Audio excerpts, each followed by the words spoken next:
Nevada Republican Club. How are you today, Mike? I'm good, Arielle. How are you? Great, great, wonderful. What is going on today here? Today is the Clark County Republican Party Lincoln Day dinner. We have about 200 guests. We have a featured speaker, Mr. Burgess Owen. He's running for office in Utah. He's a former football player with the Raiders. Wow. Uh-huh. Who else is here? Who else special people are here? Councilwoman Victoria Siemens here. Councilman Anthony Stavros is here. We have many judges running for office. We have 2 Senate candidates. Can you capture Rosemary? Okay. Can you say hello, Rosemary? I'm sorry. Go ahead. Who else is the people here? Councilman Stavros, Councilman Seaman, many judges, many influential people from town. Our first Vice President of Republican Club, Pauline Lee, is here with her husband, Dr. John Lee. There's many veterans here, so we have a good crowd. Looking forward to Burgess speaking. I know, it's amazing. Look at those people here. And I think we have a special person here because I saw him passing by and he has like security. I don't know who he is. Yes, he's a former football player with the Raiders. Oh. And he's running for office in Utah. Wow, who is he? Burgess Owens is his name. I think I know him. Burgess Owens, the black guy, right? Yes. Yeah, I think I met him. 5 minutes, please. Oh yeah, I met him. Burgess is a great guy. He's a good Republican. He has a great chance of winning. All right, thank you, Mike. Let's come back again. We'll Yes. recap. Okay. Thank you All so right. much because we're Thank going to start now. Come on, Rose. Here. Hey, how's everyone doing? Rosemary TV is here. Arielle Well- TV is here. And we have a technical director now, other than Angel. Angel, thank you so much, Angel, for being here today. As a matter of fact, everyone, welcome to Rosemary Live TV and Arielle Network. Anyways, we are having a wonderful time, aren't we? I know. And we are here at the Lincoln Day dinner. The Republican, the CCRP, and the Nevada GOP are all here today. And we have lots of candidates. We have Anthony Stavros. We have a lot of important people here today. Yes. And I it is saw amazing. Big Dan. I saw Big And Dan. Dan Rodheimer is here today. So we have a lot of the candidates, the Republican candidates here today. And I am so excited to be here. How about yourself? I'm excited too. And All we need is the president to walk in through that door. correct. And actually, this is sent on also Twitter and Facebook. That's the beauty about it. So, what do you think about what's going to happen here today? Well, they're going to talk about the Lincoln Day. They have this event. This is a very popular event. And as you can see, can I borrow this for a second? Yes. We actually have a brochure. Attention in the hall. And Please so take a seat we for have the dinner. the chairman of the CCRP, I think we're David going to do the Sajdak. American anthem. We're going to do the American anthem. Yes, I we think. are. Okay. We will come back right. You can tune in. And So that's the beauty about it. I think we can talk more about it later on. Sure, So sure we we're gonna can. bring all the running candidates here to do it live with us. I What do you see. think about that? Yes. This one's the salt.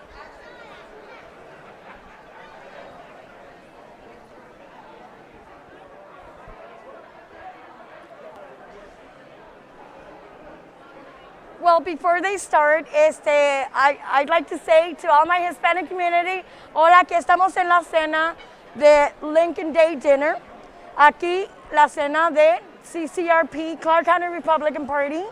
Estamos con los candidatos, representantes de Nevada GOP también está aquí.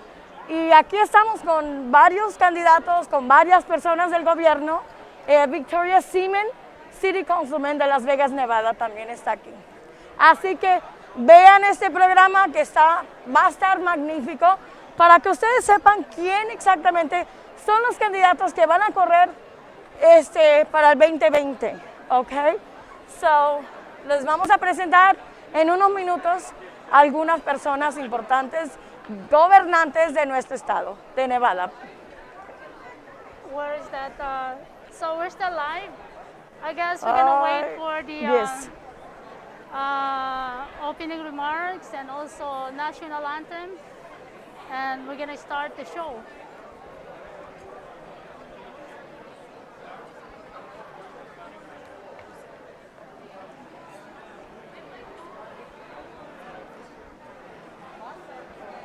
Maybe we can get Mike later on as a co-host.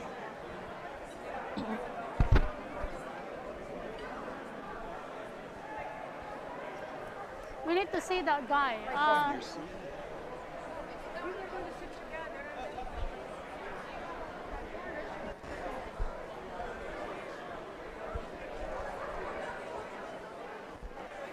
I cannot go far away, right? I cannot go far away.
Bring some.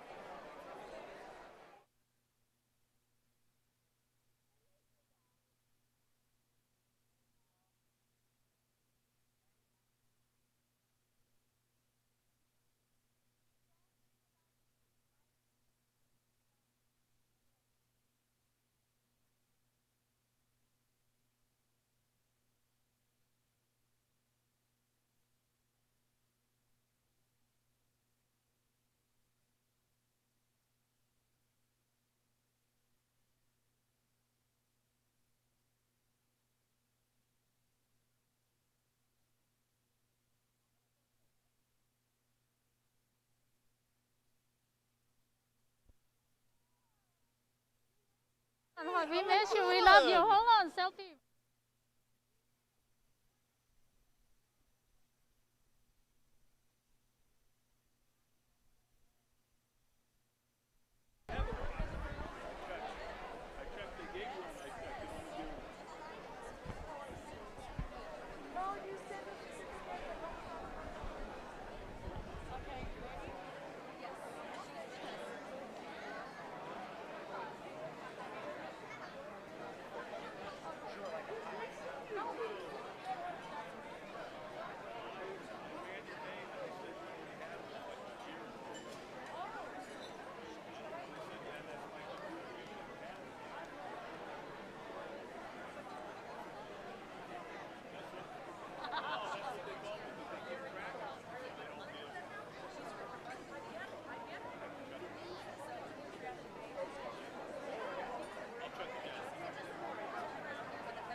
Attention in the hall, please take your seats.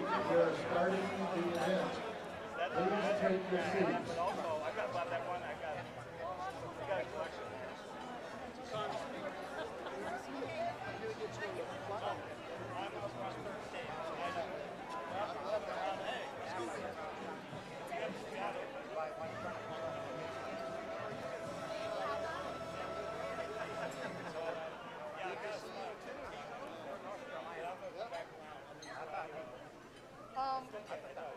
On one of the things we can't take like a picture of this, not picture maybe before it starts.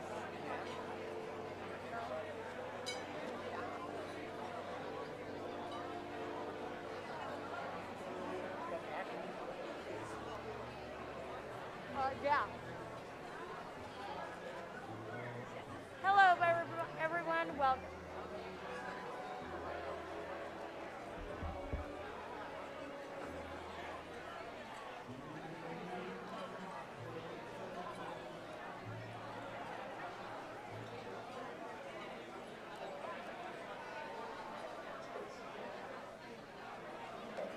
And then I'll accept you. It's on.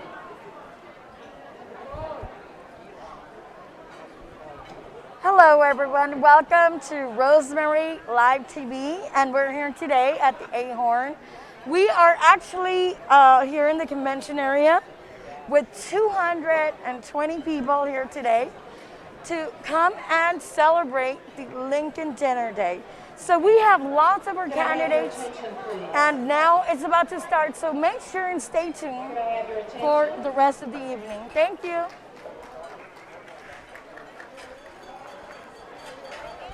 Good evening. I'm the Vice Chair of the County Party. Estamos haciendo live TV. Tengo mi programa de televisión. Felicidades, mi amor. Ahorita nos vemos. Okay, está bien. We really appreciate your support. What we're doing here tonight is more than just a dinner, as you well know. We've got a contentious season going on right now with our candidates. They're having a difficult time raising money. Who'd have thought? And so it's our job to find ways to help them. And with the money that we made from this event tonight, we will be doing that. We have already negotiated for an extra room that is across the hall from our current office, and we will be opening a call center very soon. So that for some of these candidates, thank you, we can begin to get the information they need, the data they need, and find out what's going on out in the community, because walking is going to be difficult. People are afraid to open the doors, and so it's going to be very important for us to be able to get the kinds of information our candidates need. So that call center will be coming up very soon. An event like this doesn't just fall together, obviously, and there are some people I want to thank, and I hope I don't miss anyone. I'm going to be talking about groups. But first and foremost, we want to thank the Ahern family of companies.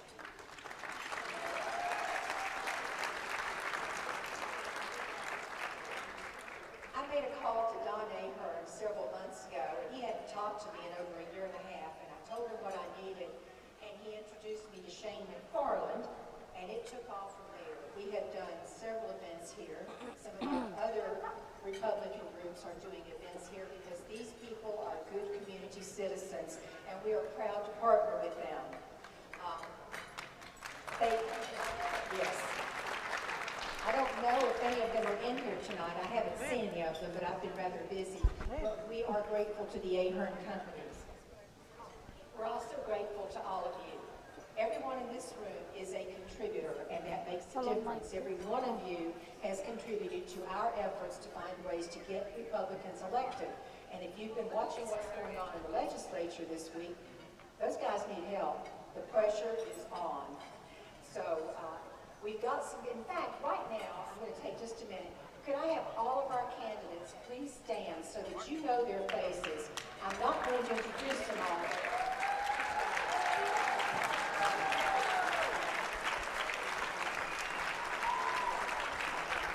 What number is our table?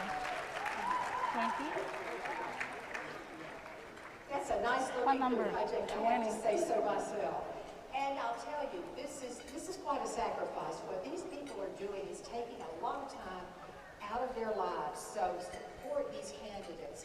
We need them in the legislature, and they're willing to do their part. They need us to do ours.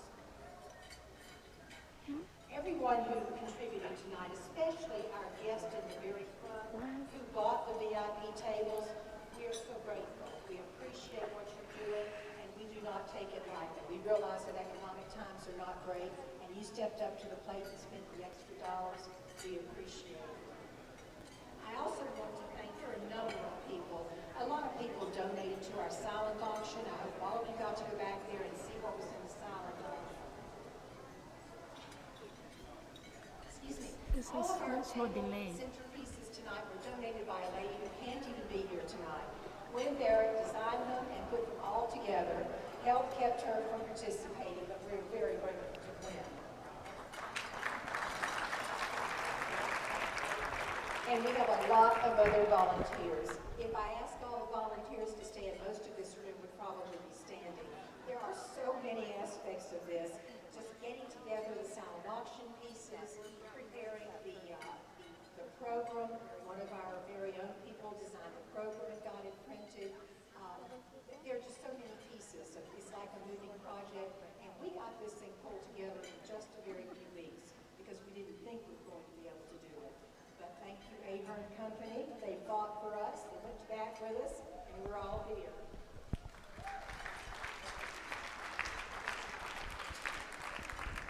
If all of you participated and didn't get to see the silent auction, there were some excellent items in there. And of course, that goes into the coffers that will be helping these candidates. And last but not least, I want to thank my co-chair, Lynn Armanino. Lynn did a lot of good work on this, and I think it came together beautifully. So let's get this going. I'm going to introduce these three people, and they will just follow one another. I won't come back and introduce them individually. For our invocation tonight, we have Pastor Carl Fogg. For our Pledge of Allegiance, our candidate for CD3, Dan Rodheimer. And for our national anthem, and I'm looking forward to this because I've never heard him sing, Richard Hernandez.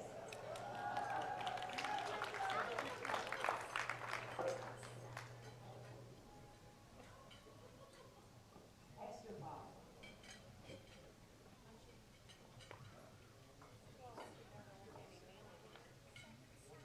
Good evening. Please join me in prayer.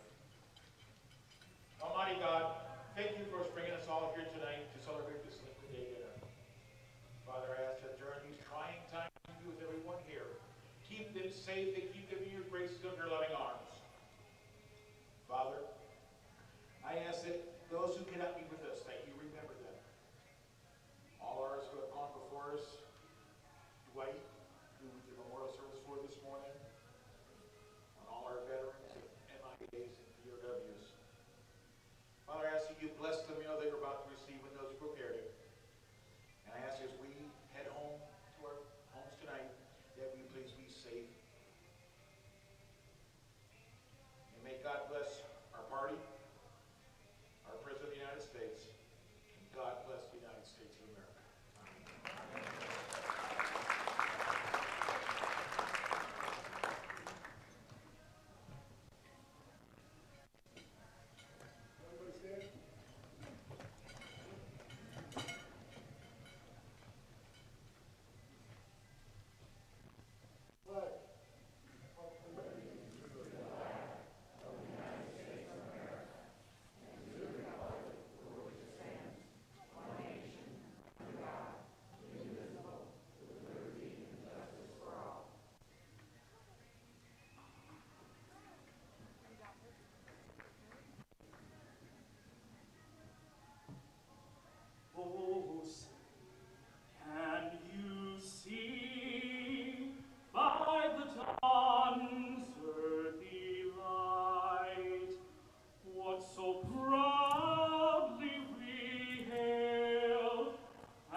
gallantly stream, and the rocket's red glare, the bombs bursting in air, gave proof through the night that our flag was still there. Oh, say does that star-spangled banner yet wave for the land of the free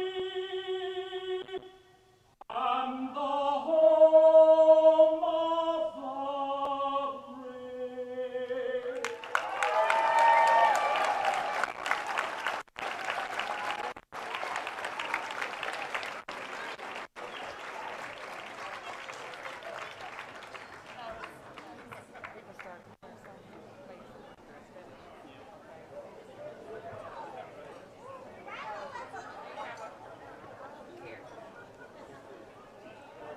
Attention in the hall.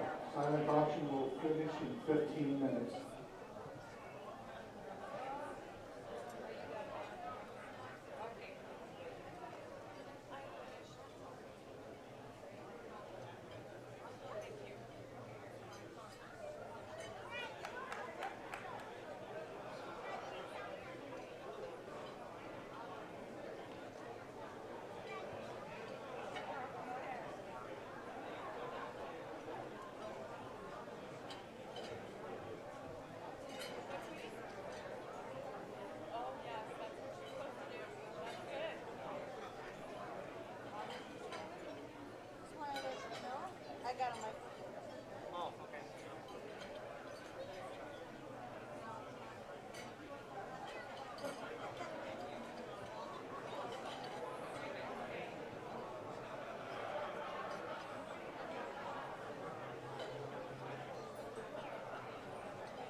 Okay, we're good so far. Here's the congressman. You want to say hello to Congressman? How are you guys? Rosemary Flores. Mark, nice to meet you. Hi, Mark. Nice to meet you. Thank you. This is my good. network. This Thank is my you. network. This is live. We're live TV. YouTube, Hey, Twitter, everybody. and everywhere else, right? Yes. Beautiful Yes. Ahern What am I Hotel. doing with this? Yes. We'll talk about That's this. the microphone. Okay, You can be part of us. There you go. okay. We're ready. We're live TV. Awesome. Well, actually, I'm looking forward to Burgess Owens. But Here, let's move back a little bit. Okay. More. Okay. Get together a little bit more. Okay, Here, I'll tell you what. I'll okay. stand on this side. Okay. All right. There we go. Okay, All right, okay, what do we I gotta do? come over this way. Okay, this lady's poking, telling us to go this way. All right. You guys are the pros. Just say directly, like, hey, squeeze it up, stand here. All right, we're here right now live at Ahern Hotel at the convention, CCRP. And next to me is the handsome and good-looking our chairman. I don't know of about that, CCRP. And next to us is the Maybe the congressman. congressman. He's the Congressman, good-looking introduce one. your next Rosemary TV. Introduce your guest there next to you. Okay, so anyways, we have our congressman here today at the Lincoln Day dinner. And would you like to introduce yourself? I'm So our Congressman his- Mark Amity. I'm the I'm the only Republican left in the federal delegation, and it's a pleasure to come down here and basically support the chairman and the folks at Clark County Lincoln Day who were not quitters. They didn't cancel it, they just waited until they could do it. Hats off to the Clark County Central Committee. Awesome. Ya ven nuestro candidato. Here's Okay. our congressman. Dave, Thank you. tell me what's going on. My And God, our you put chairman. this together. How many people do we have in your inside right now? We have approximately 200 people that came. We put this together in 3.5 weeks. I know So- everybody are special. Do you have any unique person here inside? Well, we're fortunate enough to have the congressman as our master of ceremonies, and he's a funny guy. And so he'll have some fun and a few good stories. And we have Burgess Owens here, who's a Super Bowl Oakland Raider, played for the Jets and the Raiders. He also runs a number of at-risk program for youth, and he's also running for Congress so that he can join Congressman Amade to help turn this country around. Wow, that's pretty cool. never So, looked so good you, as how when you much do you stand next think to me, I make everybody on look this fundraising? How much do you think you raised today? Oh, $35,000-$40,000 to help advance our cause. That's pretty cool, and this is a good place. I never This know is a this fantastic exists. place, I yes. never know this is existed. Don Ahern and the Ahern crew, George Harris, Lloyd Benson, Shane, they've all done a phenomenal job helping us in repurposing the hotel and creating a tremendous number of local jobs. Don Ahern is an entrepreneur. Mm-hmm. He employs over 1,400 people right here in Las Vegas and Henderson. So he's a huge employer, a huge promoter, and really helps out a lot of families. That's pretty cool. I think you've done a good job, and the whole team of your CCRP team, I think you guys did an amazing job. Thank here. you. We appreciate you coming down on short notice and televising the event. It was support awful you. nice of you. I support you from day one. All you have to do is just announce our name. All right. Thanks. Thank you so much, Okay. Congressman. Do you want to say something? Of course he does. It's great what you guys are doing. And hats off, and I hope everybody out there that's watching knows that it's a team sport. Everybody's trying Well, to get actually, the policy right. president is watching because this is also Well, live. he better be. I mean, if he knows It's that the two of actually us live. are here, I show he's you. not watching, by gosh. Hold on a second. This is we're live also on Twitter now, and actually he is part of my tweet. So I Okay. sent it to Dave earlier. So whatever you say and about him, they're watching right now. Very good. So tell him that we hope he's aware that his friends in Nevada are out there manning the fort Absolutely. and doing the Just work. slow. That's right. Very good. And how long you been a congressman? A little over 8 years. Where are you? What's your district? My district is everything north of Tonopah, pretty much. Where is that? North part of the state. North half of Reno, Nevada. The northern half of Nevada. High Awesome. altitude. Well, we want to sit down with you later on. Maybe we're we can doing have a what? picture right now. Okay. The president actually is my tweet. So right there, that's us. So I actually share it with the president today. So there you go, at Arielle Trump at photos. So this is There we live go. here right now. So that's live today. It's a little bit That's slow. fantastic. Can you see that? That's Tell- how beautiful tell- it is. Wait, there's another one. And it's gonna be on YouTube. That's the beauty about this. So we're also live streaming on Facebook. So also the president's the tweet. Hold on a second. It's just so slow. She's a lot better with this than I am. So now we're live on Twitter and we're live also on Facebook connected. So it's slow, so it's gonna come back. Congressman, So can that's the you beauty about it. can right you there. say something for our Hispanic this is live right community? now. You bet. Your issues are it the will same be as seen everybody also else's. in You a want few good minutes. health care. So that's You the want beauty economic about it. opportunity. You're lucky. You You're want to know that your special. communities are safe, and that's This is special. you're Ah! people of faith and also with the whole that's pretty self-reliance cool. stuff. So it's like those people that are Pretty trying cool. to drive So- a wedge between so we're Republicans and actually live Hispanics both. are hoping, So- but they're not talking So fact. now it's That's Trump right. is gonna So be anyhow, right. thank you guys for what you're doing. Oh, thank you. Thank you for saying a few words.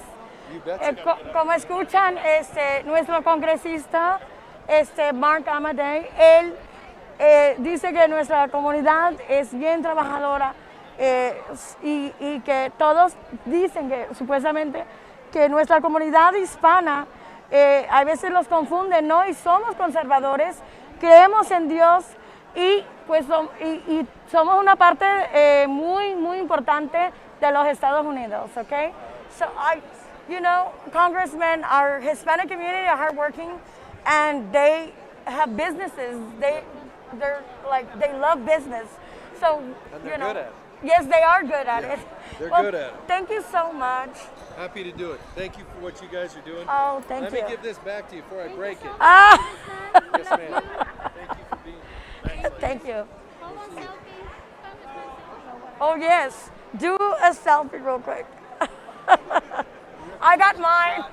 Thank you.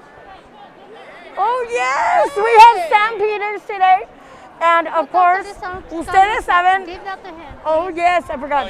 Okay, so the majority of you know that Sam ran for District 4, Hold on. and Sam was our candidate. Take it away. And we're gonna bring Sam back. We're bringing you back. Bringing me back? We're not gonna lose Not you. gonna let me go. No, we're not letting you go. So sharpen up Well, yourself. I will, and it's a good thing. It's And- a good thing I'm not running. Well, We don't have to fight about this. well, I am coming back. yeah, you are coming back I am because we're coming gonna back. bring you back. That's right. So And until- don't forget, Sam Peters is coming back. That's right. And until then, we just started Law Enforcement Loyalty Pack, and you can check it out at lawenforcementloyaltypack.com. And the whole deal is to bring pro law enforcement and pro veteran candidates into our lawmaking bodies. That's To make awesome. sure that the people who are making the laws are actually supporting the people enforcing them. By the way, you look Great. It makes handsome sense. today. Look at you. Well, thank you very much. Look at you. Very sharp. It's good to see He you even again. looks taller today for some reason. This interview's over. What are you talking about? He's short. No, I have my heels on. Well, thanks for what you guys are doing. I don't know where this is going, but hello, everybody. It's and- actually This is going live to TV. Twitter. This is Oh, live. good. Rosemary TV and Arielle Well, good. Network. Look, it's Well- actually live right now, right Look at there. that. Well, thanks for tuning into this, because And our these girls are president great. may be watching. Hello, Mr. President. I am a Trump supporter all day long. So, thank you, Rosemary. Thank you so much. You're so welcome. Thank Give you. that back to you. Bye, everybody. Bye. Wow, Okay, that's so amazing. We need to bring Sam back. He's a great candidate, and he cares for our people in Didn't Nevada. make it to the And primary, he right? ran for Congress, and he worked very hard in his campaign. And we do need to bring Sam back to run for Congress the next term. Okay, he so missed it. He lost. yes, unfortunately, he didn't make it, but he was a strong candidate, conservative, Christian man, loyal husband, and it's something hard to find nowadays. The respect of a woman is so important, sis. You know what? Right. And Sam was that candidate. So anyways, we will bring Sam in the future. Yes. Here, yes. I want to find Let me Dan find- Rodimer. They find Jesus. out where's number I'm gonna 7. go get Oh my Dan God. Rodimer. Sis, take it all for yourself. All right. The next few minutes. Hi Here. everyone. There's so many people out here right now, and we have all over the town of Nevada and also other state that they support this Republican Party. Can you hear me, sis? Sorry. Okay. Excuse me. And today they're doing a fundraising here at the Ahern Casino, a hotel convention here in Las Vegas. As you can see, it's more than 200 people here in Nevada, Las Vegas. So people knows Las Vegas. So we're gonna find more people to interview. Let's see who we're gonna be find here. Let me see.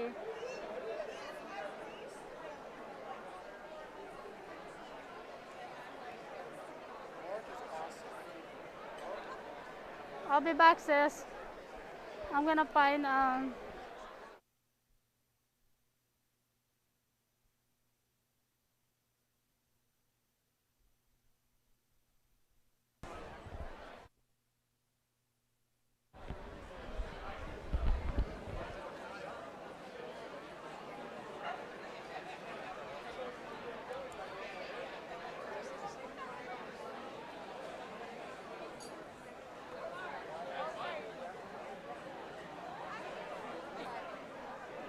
Okay, so ladies, please stop by on your way back.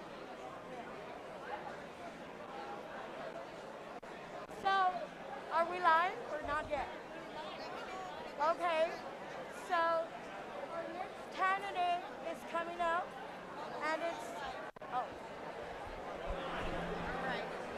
Dan. Yeah, give me that. Okay, everyone, welcome to Rosemary TV. And we have our next candidate coming up for a short interview on Lincoln Day dinner. And we are actually supporting Dan Rodimer. And he's also running for Congress. And so it's wonderful. It's awesome because you get to meet all the congressmen, the candidates for Congress that are here tonight. So it's not easy to get the candidates here, but they're coming. So sometimes you have to go grab them and bring them over here. But this is an awesome event. 220 people are here today. So we're hoping that I think we still have to eat. that Since you want to get we're hoping that we can get some really good interviews today on Arielle Drive Network and Rosemary TV. So okay, so sometimes it's hard when you're a candidate. The whole world wants to talk to you. They want to get to meet you. They want to learn about your platform. So it's kind of hard. And pretty soon I'll be going through that myself. Yes, I'm so excited. Or maybe I should just keep this as a secret. Should I keep it as a secret? Why not? Here, go for it. my partner cannot believe that I am one day going to be that candidate that she is going to interview. Wow, awesome. I like that. Where's Big Dan? There we go. Let's get somebody else. Let's get someone else. And Are you having let a me good see. time? The girls It's went. hot here, but I like to wear my suit because to cover my fat. See my shoes. Okay. I have my Cinderella shoes on. These are my Republican Cinderella shoes. You guys, I feel more like Dorothy than Cinderella. See, you guys see my Cinderella shoes? And maybe if I go like this, I can go back to my home. Maybe if I go like this, I can go back home. All right, let me like see, Dorothy. Big Dan. But anyways, we are having a blast. Let me go see Richard. Hold on. And yeah, Where's go number get 7? Richard. Where's number 7? So anyways, there is a lot of people here today. And we have a lot of judges here today running. These are candidates. And we have met a lot of everyone. 7? So most of them, we already know them. So, okay, so here comes Dan. Where's table 7? Hi, Dan. Where's table 7? How are you? Welcome. Where is it? So, anyways, I love Dan, and he's a great candidate. So, you want to introduce yourself? Hold on for a second. Is this it? And we're going to introduce Dan Rodimer. No, I'm number 20. No, sir. We can only handle one right now. the first one interviewed today. Okay, so as you can see, is it on? Sound test? Sound test? Can you talk? Okay. Go ahead. Talking to her. Yeah. Microphone check. 1, 2, 1, 2. Oh, wow, he's a professional. Well, I used to have to do this, in little Speedos in Oh, front wow. of big crowds, when I was a pro wrestler. Yes. So I'm used to this. And it's good. Put me in front of big crowds. Well, awesome. So tell us a little bit about the Lincoln dinner tonight. This is an incredible event. The Clark County Party did an incredible job. This is something that really brings people together, especially in a time like this right now, where people can't get out and they can't socialize. The fact is, here we all are. We're being safe, okay? And that's what we need everybody to know. That, look, you know what? We come out, we be safe. We need to reopen, our economy. Right. We need to get folks back to work. We need to get kids back to school. Oh, yes, and we that's do. the number one priority right now. Yes, we really do. Need to work on that. Okay. But this is an incredible event, and I want to specifically give a shout out to Dave Sajdak because he's doing an incredible job. Great guy, great leader. So tell us about yourself. Introduce yourself to our communities. Okay, well, my name is Daniel Roedimer. I'm running for Congress here in Congressional District 3. I'm the former WWE pro wrestler that got into this race. I'm kind of a horse of a different color. I have 5 children, and my wife Sarah is pregnant with number 6. And this is a seat that we're running for right now. Yes. That it is vital we take it back. We have a freshman congresswoman who, right now, she's not doing what she needs to do to get the job done. Oh, a little bit higher? Over there. But it's a seat we know we can take back. We want to get everybody involved in this one. We need to get the president elected. We need to take back CD3, and we need to take back all of our assembly and our Senate seats. It's so very, very important. So get out there and vote. That's right. Get out there and vote for Dan Roedimer running for Congress. And so I'd like to say something to our Hispanic community. Voten por el candidato para Congreso, Distrito 3, District 3. Yes, ma'am. Y es el mejor candidato que usted pueda ver. Are you conservative? I am very, very conservative. Él es conservador también. Y él también apoya a nuestra comunidad trabajadora y todos los ciudadanos, aparte de toda la gente que viene a trabajar aquí. Do you support our Hispanic community to come here and work hard to make the American dream happen? I love our Hispanic community. And you know what? We need to fight across the board. Yes, we do. We need to get everybody, like I said, back to work and jobs. Right. And that's a number one priority. We need to get all of our kids, give them the opportunity. Latino, Hispanic, African American, across the board, every child deserves a right to a great education. That's right. And I am a big advocate for school choice. I call it parents' choice. Yes. And right now, we're ranked very, very low. I wish we had school choice when I was growing up because, there was no one with school choice. There's going to be less percentages of students being left behind. Absolutely. And it's something we need to implement it. We need to implement it soon.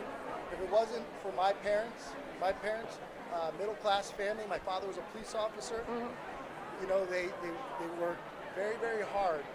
And I wasn't doing well.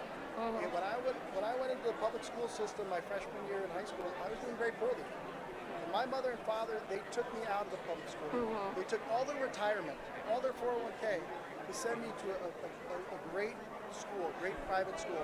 And because of that private school, it got me into a great university. Wow. Because of that great university, it got me into a great law school.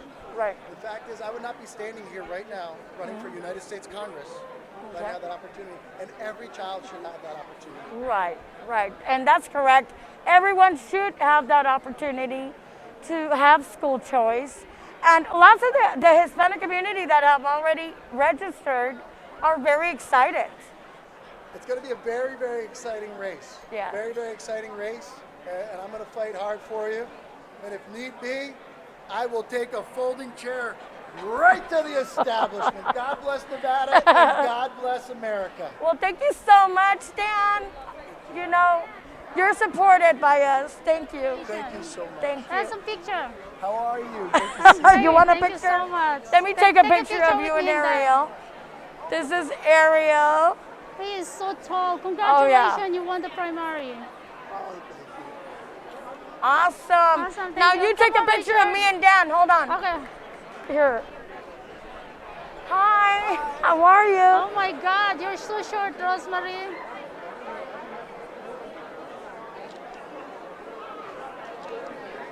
Awesome. Thank you. Any events, anywhere you want me to speak?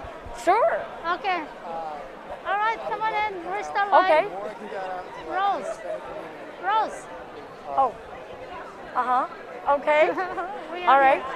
Hi guys, we're back. I'll This be is in contact Arielle, with and you. of course Hi. my Or with your team. favorite judge. Oh, Hi, good. Judge Richard Scotty. I'm glad to be here running for Thank you. re-election Okay. in Department 2. Glad to be here with my friend again. know. So We're it's my best fantastic. friends. I've been in your show before. I know. And you're just such a great leader in the community. And I make you a director on one day, you know that? So thank you for inviting me to say a few words. You're We're live, right? Yes, we're live. So what a great event. It's great to be out here talking to people and meeting great leaders and supporters of, of principles, supporting our judges. Absolutely. I really need a lot of support. And I would appreciate anybody who's out there and can check out my website, Scotty at reelectionscotty.com. And the community loves you, especially Filipino too. I really appreciate the Filipino support. They've been very good to me. They helped me win 6 years ago. And I like to be out there in the community. You tell me what more I can do, and I'll be there to help We'll you. do it. All right, go ahead, go get your food. Thank you very much. Support Okay. Arielle. Let me see, is this Mac? Yes. Okay, let me tell him to. Oh, can I have a picture with him? Mac, come on in. Come on in. What are you running for? State Assembly, State District Assembly, 5. come on Yes. in. Here you go. Oh, wonderful. Oh, Hi look at that. guys, this is Mac, and he's running for a State Assembly. Yes. District 5, State Assembly District 5. How is it? Did you get the primary? Yes. Congratulations. Thank you very much. Very successful in the primary. And that's because I take care of the people. And I make sure to reach out to my district. You know what? What people don't realize is Assembly District 5 in Nevada, the second largest demographic is Asian. Correct. I am the United States representative for the Chinese American Citizens Alliance, and we represent Asians across this nation. Wow. We are the oldest civil rights organization in this country. Second is the NAACP. So very few people know that. Wow. So I work very, very hard for the people in my district and the people in the state of Nevada, as well as nationally. That's pretty cool. Imagine how much can you help the people. Actually, I'm also supporting Robert Estrada. He's running for District 1, if you know him. Ah, okay. In not Assembly District 1. No, District 1 of Congressional District 1. Yes. Let me guess, that's against Dina Titus. Robert against Dana Titus. Yeah. You know a little history? I'll tell you a little history. Tell me. Back when I was just coming out of high school, I was born and raised here in Las Vegas. When I was coming out of high school, I managed the campaign grassroots against the candidate that was running against Dina Titus back then. Wow. We've been fighting and fighting and fighting. Here's the thing. What people don't understand is we need to pick ourselves up from our bootstraps and not be reliant on the government. It's been my understanding and my experience. I've lived in China. I've lived in Germany. Are you married to a nation? My wife is, well, she was standing right here. My wife is Chinese and Japanese, and she's from Hawaii. Wow. So a little bit of everything. Are you used to be in the military? I was in the military. Yeah. What service? I was in the Army. Yes. I'm Navy. You're Navy? I was in the Army. There we go. Anchors away, my friend. Anchors away. But what people fail to realize is that there is no better country than the United States. Listen, no one's trying to get into any country but America. We have to understand, it is better to teach a man to fish than to give a man a fish. Correct. When you give a man a What's fish, your plan? If you won? I'll tell you what. Not if, but when. Okay. When I take Assembly District 5, number one, I will be continuing to reach out to our district, continuing to reach out to my minorities, continuing to let people know that Asians and African Americans and Latins, they live their lives being self-supportive. They do not live their lives sucking from the government teat.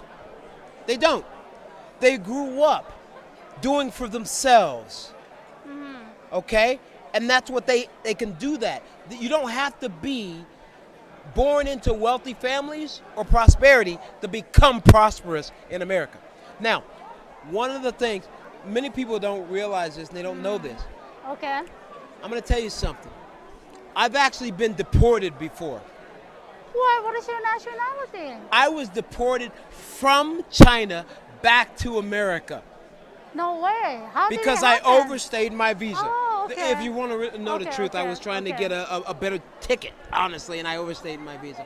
But the reason I bring that up is because my daughter was born in China, and I spent 4 years without her, and I spent all that time working to get her into this country. I know that our immigration system needs reform. Correct. We can't throw it out. We have to change it. Correct. So I'm familiar with that. Everything in my platform, I'll Uh-huh. tell you right now, everything in my platform, this is my campaign platform Okay. and my card. Okay. I'm all about immigration reform. Okay. I'm all about criminal justice reform. Okay. I'm all about family law reform. I don't believe that one person, one single judge, should make the decision about separating a child from its parents. How about let's continue this in my studio? Can I invite you? Sure, Give me of your course, cell phone please here, do. So I'm that Mac we cannot Miller. be, Yes. Okay, we cannot be interrupted. We will continue. By the way, guys, We'll continue. Mac Miller, Assembly District 5. Assembly District 5. And he won the primary. We'll continue the conversation later. We'll We be will. right back Thank again. you. Thank you. Thank you very Thanks, much. sir. Is this your cell Keep phone? that. Yes, Sure. that'll get me directly. Okay, Don't text, give- but call. Okay. I will. Okay.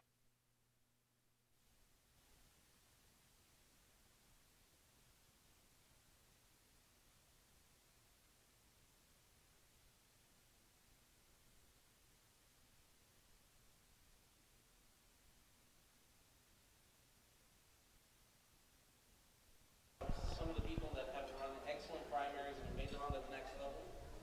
That is not an easy thing to do, especially when you have such a testy group at your back. So, congratulations. Dan.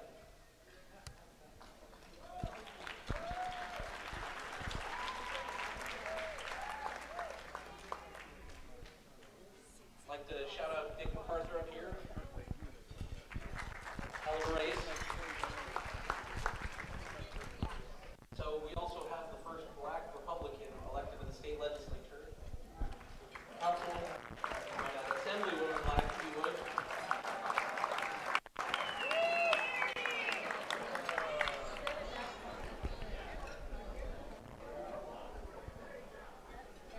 To the rest of you, I do appreciate the fact that all of you, Mac, you still have to win. So, to the rest of you, I really do appreciate the fact that you turned out and are supporting your local party. As all of you know, I mean, everything starts at home and we need to start to build out. So, we're starting to get the machine moving. We're starting to make sure that we're helping everyone in the positions where they need help. And that starts with you guys. You guys fund the war effort and we're out there on the front lines. We have Lois and Trish, who are the two hardest working people in Southern Nevada.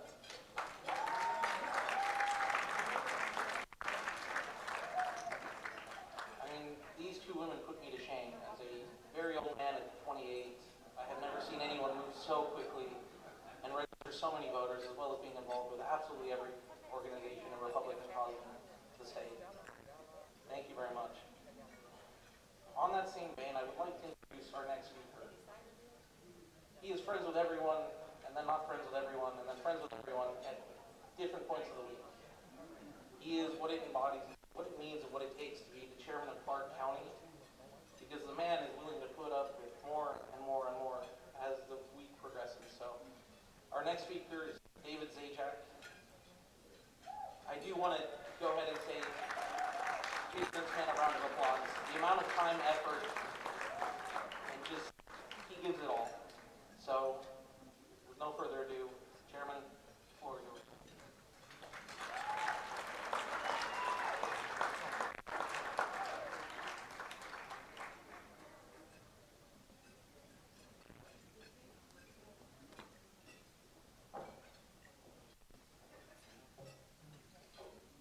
Good evening, everybody. How's the food so far? Isn't this a fantastic venue? So a lot of you were here for our convention. How many folks were here for the convention? Thank you. That was the first event here of the political nature, and one of the first events, obviously, since they've opened. So this is new. It's a project and a passion of Don and George and Lloyd, and they've just done a fantastic job. So we really appreciate them.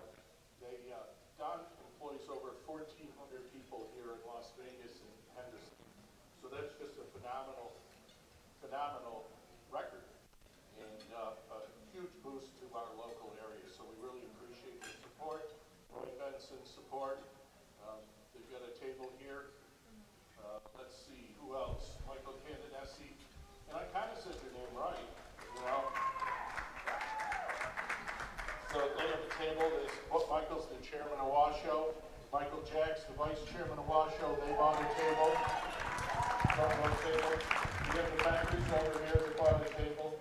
And their whole crew. It's covered. Appreciate them. And let's see, who else? Get the Gibsons and Keystone. We have my wife's real estate company, Win-Win Real Estate. And then we also have the Clark County Education Association. Where are they? Thank you. We appreciate your purchasing the table also. So without the premium table, folks, obviously, to really help drive the bottom line, it would be a good event and not a phenomenal event. So now it's a phenomenal event. Also want to mention that we're being live streamed on TV, on Twitter, and on Facebook right now, thanks to Arielle TV and Rosemary Floors, and they're in the back there. So let's give them a hand and recognize them.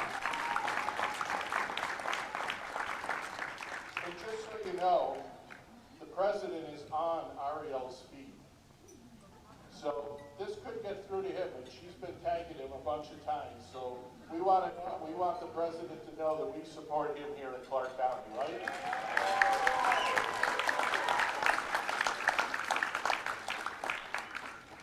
This is impossible without a lot of volunteers. We put this together in 3.5 weeks again after it was postponed. And I just want to thank each and every one of you for coming out. We've got 200 people here in the midst of this scare session. And I'm not saying that the virus isn't real, okay? But, you know, there's a lot of other things you can die from, too. So I'm sorry, but, you know, that's the way we feel. We don't need to shut down, you know, the whole entire country when we could deal with this in a safe fashion. So we appreciate the Ahern group standing behind us to make this happen. Stephen Settlemeyer, Bob Solomon, Tony Palmer, Gene Jacobson, and Bodie Freights. Those are our security folks here. Registration, Trudy Daly, Linda Schlinger, I'm sorry with the names, Dot, this isn't my writing, which is also awful. Dot, Heather, Linda, Barbara, Louise, Sydney, Miss Carol, Mary Rooney. Silent auction items, Linda Crosley, Linda Hannes, I'm sorry, Christine, Michelle, fruit baskets, Diana, and the program was done by Richard McLean. Didn't he do a fantastic job on the program? We also appreciate Trish for selling all those ads for us in the program. I'd like to thank my co-chairs, or the co-chairs of this event, and my Vice Chairman, Linda Cannon, for putting this on. Where are you, Linda? You were up here earlier. And Lynn Armadillo. And everybody else that's obviously attended. We really appreciate you, and we appreciate you being here.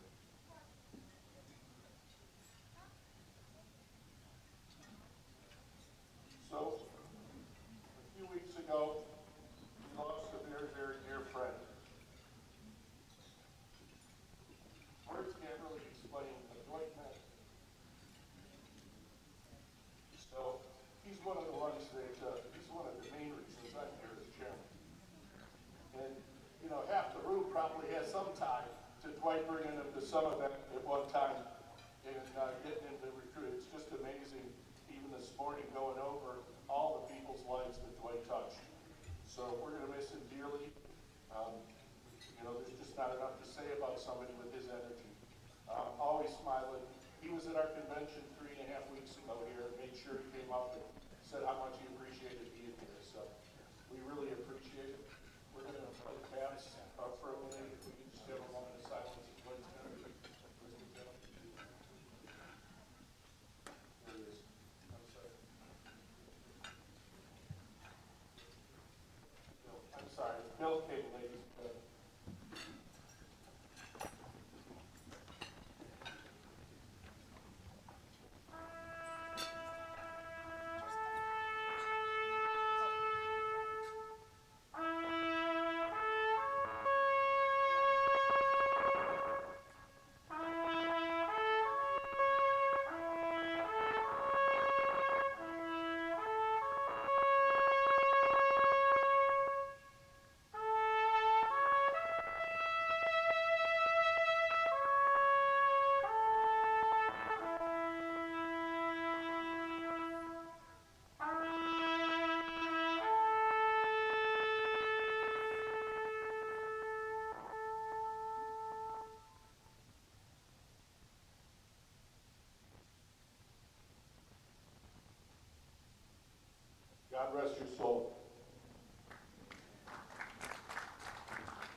time, I'd like to take a moment to introduce a gentleman who's been my right-hand person. Richard McLean, world's best chief of staff. Where are you, Richard? Come on up here. Richard has really helped us with the data program, with the organization, with all the back end, and all the day-to-day activities. The poor guy works 12 hours a day at his regular job, and 12 hours, you know, he hardly gets any sleep. And then he's got to take my phone calls all the time, too. So we got Richard a nice plaque here. Look at that.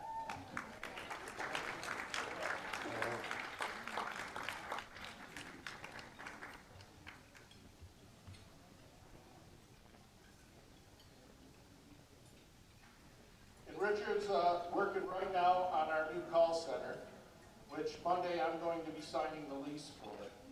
So we're going to open a call center right across the hall from our existing office, and then hopefully maybe we'll have one in Henderson too. But right now we're going to get this one up and running, so you'll all be getting some calls from us, okay? And all the independents, because obviously, as you know, there's about 320,000 independents now, and it's just, you know, with the DMV registration and everything, everybody gets registered now as an independent. No one knows where these folks lean. There's over 200,000 of them. We have no data. So these are going to be the key to the races, identifying the independents that vote Republican or lean our way. And we really got to work hard as a group and a party to turn them out and turn them out for us. The next award I'd like to give out is to a gentleman. It's the world's best Clark County Republican, who's worked hard, who was a lone wolf, who was all by himself one time in the city council, and that's Stavros Anthony. This is in recognition of their outstanding leadership. Stavros, you want to come up, please?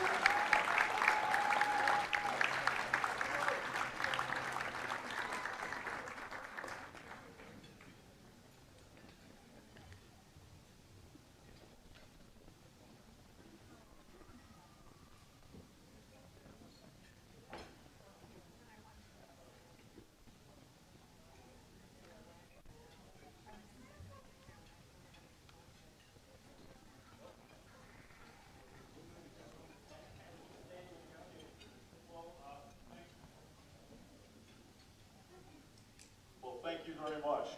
This is quite an honor, and what's more important is that I get to be in a room with all of you. And not only that, I'm an obviously an elected official, and I get to represent all of you in my capacity. And the reason why that's so great is because I know all of you all believe in God. You love this country. You're great Americans. You believe in the Constitution. You support our law enforcement. You support the Second Amendment. And I love every single one of you. Thank you very much.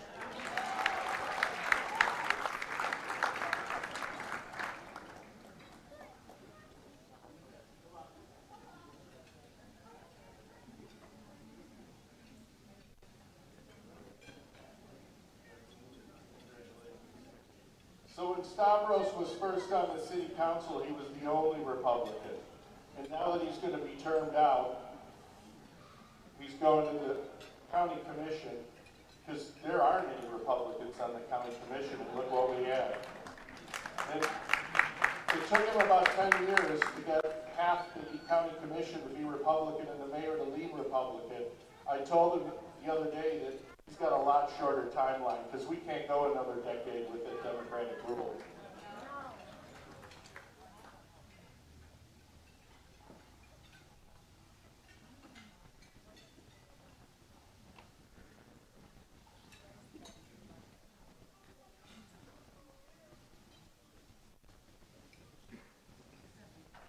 I'll leave the balance of my remarks for the end.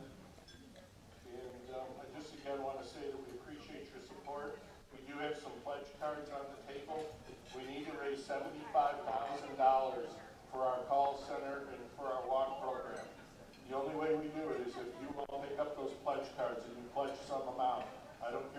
$5, $25, or $100, or $1,000 a month. But please, everybody's got to start contributing on a regular basis so that we can fund the programs that we have.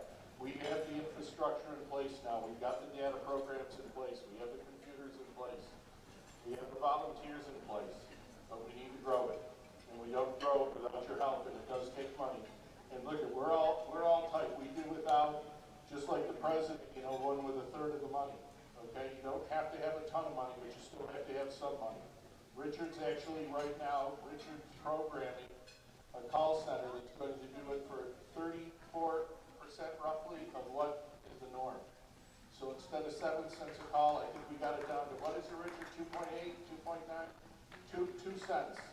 So the campaigns are paying 7 or 8, we're paying 2 or 3. So he's designing his own program, our own program, the same as he did with the, if you remember, all the automated stuff, the automated, systems for Lincoln Day, not Lincoln Day, I'm sorry, the convention, and for the precinct meetings. So we've really been able to streamline the operation. I want to thank the electeds here. I know there's only a few, and everybody in the assembly unfortunately got stuck up in Carson. So they just went into session an hour ago, folks, by the way. This is how disrespectful the governor's been to our side. They kept him hanging all day long while they tried to wrangle one of our senators to vote for them. Now, I want to say that Mr. Settlemeyer has done a phenomenal job in trying to bring one of the senators, Mr. Picard, back to the table, because the report was that he was going to vote with them because they promised to give the money to education. Now, we know darn well that when they promise, they don't ever keep their word. Okay?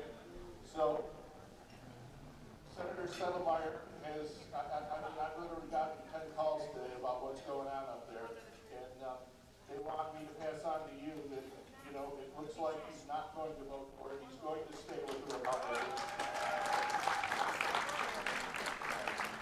That these tax increases are not going to happen.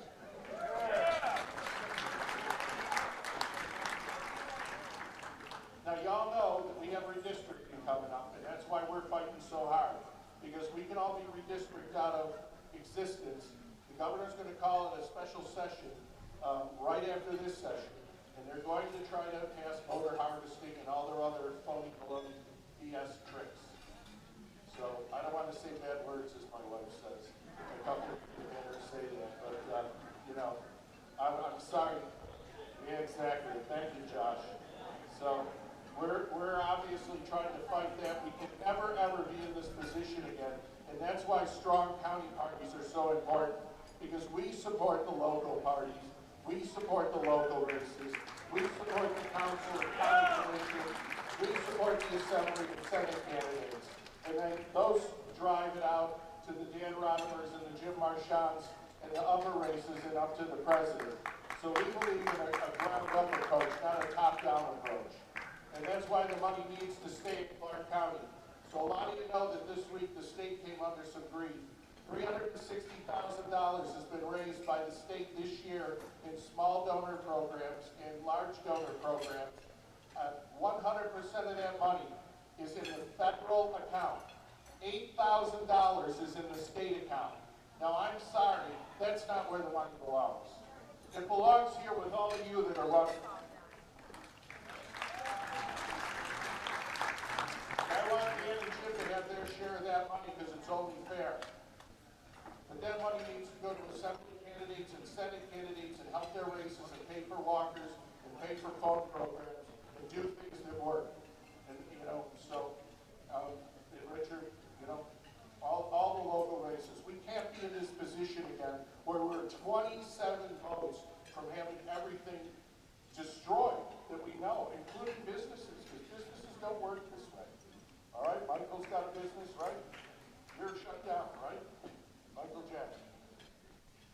Because of this governor. I also want to announce that next week, the Clark County Republican Party is going to be suing the governor to reopen.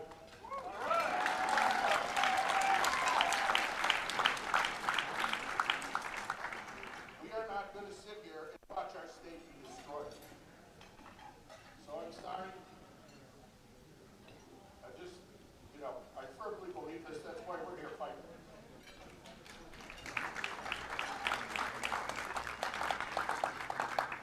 So let's have some fun and bring the congressman up here because he lightens up the group.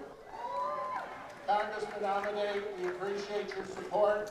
We appreciate you being here, as well as keynote speaker Burgess Owens. Burgess is running for Congress in Utah in Congressional District 4. He won his primary, so he's going to be going to meet Mark in session at the next session. And we have 2 Utah voters here. We even brought some Utah voters in. Where are they? Dave, where's your daughter? Stand up. We got 2 Utah voters here, believe it or not, from Congressional District 4. So we just got Burgess' first 2 votes. Thank you, everybody. I appreciate y'all being here. Congressman, come on up.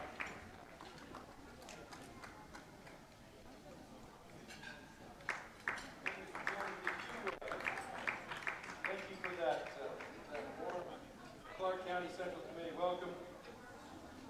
You know, there's a lot of folks in this business that, office holders that show up and they say, hey, I'm here for your Lincoln Day dinner, lucky you. And, no, I don't want to pay to get in for the meal. I mean, you know, I'm a cool guy. You shouldn't even charge me and stuff like that.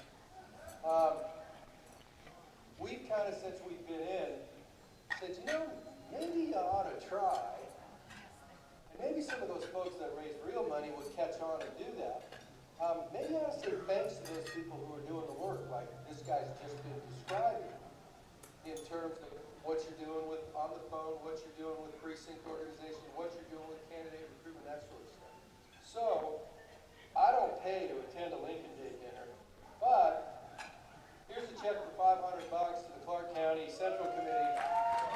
Thank you for what you do.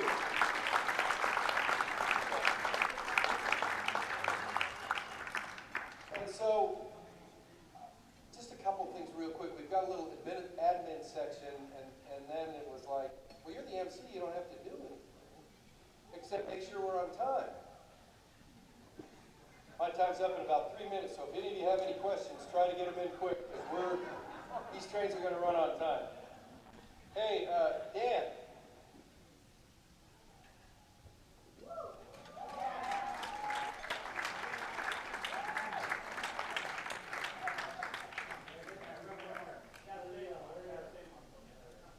That's probably illegal, but I'll turn myself in. Also, it strikes me, it's like, oh, you know, you're handing out checks to people who are running for Congress. Congressman to be Owens, would you please come forward?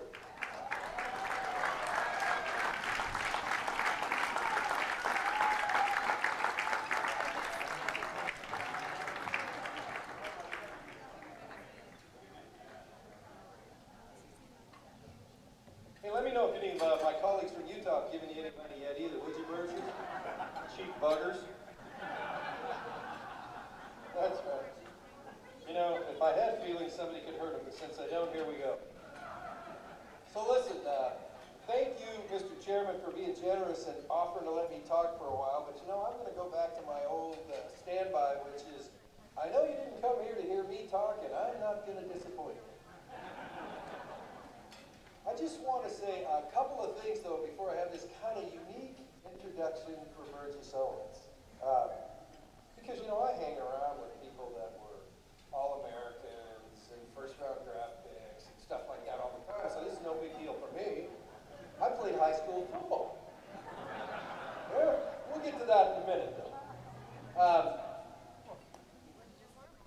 You know, a lot of people oh, this does need to be mentioned. Thank you, Clark County Republican Central Committee, for not being quitters. Oh my God, COVID, canceled, paper lock, timeout, no Lincoln Day dinner. Not in this neighborhood.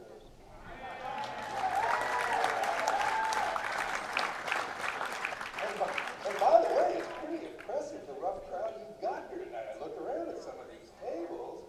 Not you guys, I'm not looking at you guys. You know, and some of the people that are here are like, wow, this is Murderer's Row of the Republican runners. Strong work, Mr. Chairman, and your folks. So listen, everybody, Jesus, what's going on in D.C.? What do you think about the president? By the way, is he here yet? Is he watching on Twitter? It's like, hey, we can't be up dance all night, big guy. You better hurry up. Anyhow, let me just tell you this. When all else fails, if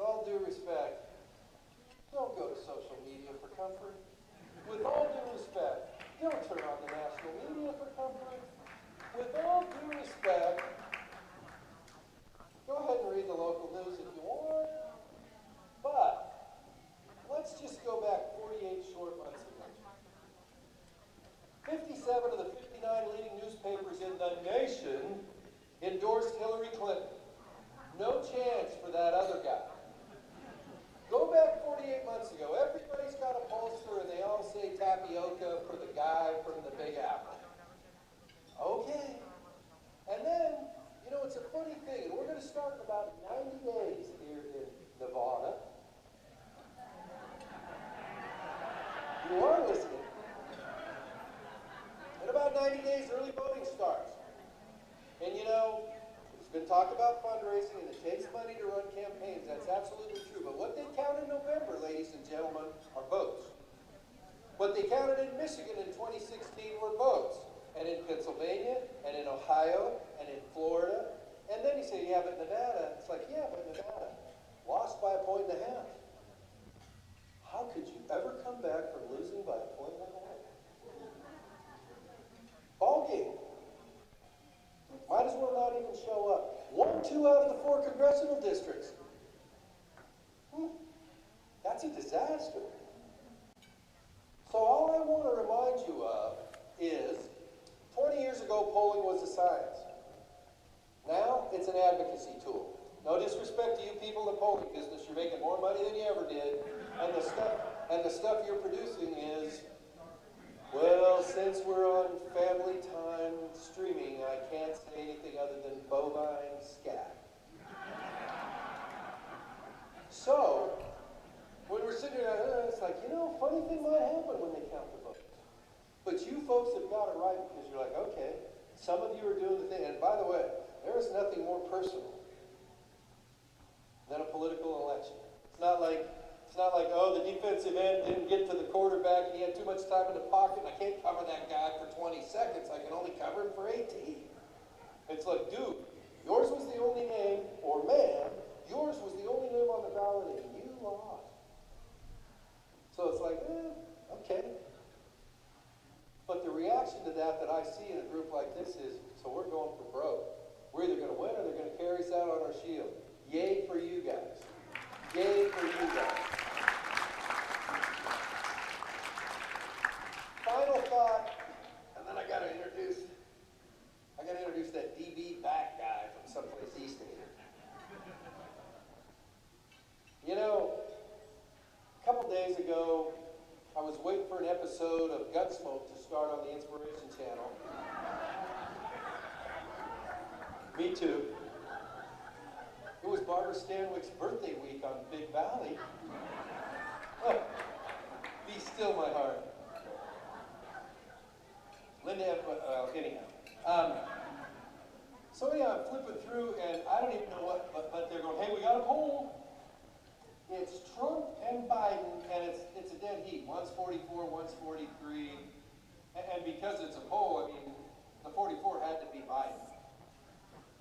And it's like, it's a dead heat, blah, blah, blah. And I'm going, you know, how much I wish that pollster had it right. And you go, what do you mean? It's like, because after taking 3+ years of unmitigated Niagara Falls, bovine scat, dropping from the skies, the media, the social media, everything in the world, why somebody wouldn't be dead and cold in the ground is beyond me, which is just a testament to this guy, who, by the way, don't anybody look, he's doing a pretty good job. You know when they're talking. You know when they're talking about what a rotten SOB are, that it's like, They're not saying like, oh, Jesus, he screwed up national defense. How about if he screwed up trade? Remember that? Oh my God, that Mexico-Canada-U.S. trade agreement that everybody, even the unions, this is a good thing, let's do it. But we've got an election coming up. I mean, God forbid we actually do something right on policies. Who needs policy work these days? We are about talking points, and we're going to drill them into the ground on talking points. Well, guess what? You're going to see, for probably the second time, in 48 months, that it's like, you know, those unimaginative people that focus on what are the issues and what are the solutions, people that solve problems, might actually be worth having on the job.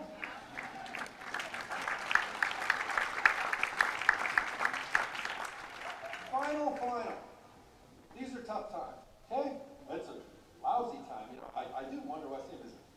go back there now, it's a real defecation show. How am I doing for not swearing? Mr. Chairman, I wish you hadn't said this live streaming bit. It's like, you know, yeah, I know, but Sagaski's got all my money, so it's like, hey, I'm broke and I'm not giving you an IOU. I'm fiscally responsible. Last piece. Let's get closer to home for a minute. In the first 180 days of 2020, through the end of June, the federal government sent over $13 billion in aid to Nevada in various forms. I'm not saying that because it's like, hey, they did it for all states, okay? They did it for all states. The bad news is, I told some people earlier today, I go, we didn't have $13 billion sitting in the U.S. Treasury saying, in case things go south in Nevada, we can send this to them. We borrowed. So the fiscal hawks are going, Emily, you rotten piece of... Turn that thing on. Anyhow. And it's like, yeah, you know what? Absolutely. Take full responsibility. Sometimes in this business, you go, well, let me see. You know what we've learned that, quite frankly, everything costs money. All those people that do that stuff get paychecks. So whether you're police, fire, you work in a hospital, you work in a clinic, you work in a whatever, it's like, so when they say, hey, guess what? When all of those elective procedures that old people like me are starting to need, you can't do that. That's how they pay their bills. Like UMC, and Valley, and Renown, and Elko General, Humboldt General. And so it's like, by the way, in the middle of a health crisis, we're going to shut the health facilities down. Hey, but baby, I was a fiscal hawk. So, you know, there's this and that. But here's why I mentioned any of it at all. That's $72 million a day. A record amount in the history of the existence of this state for relief from anywhere for anything. Not mission accomplished, because we're going to be working the next 2 weeks on what to do.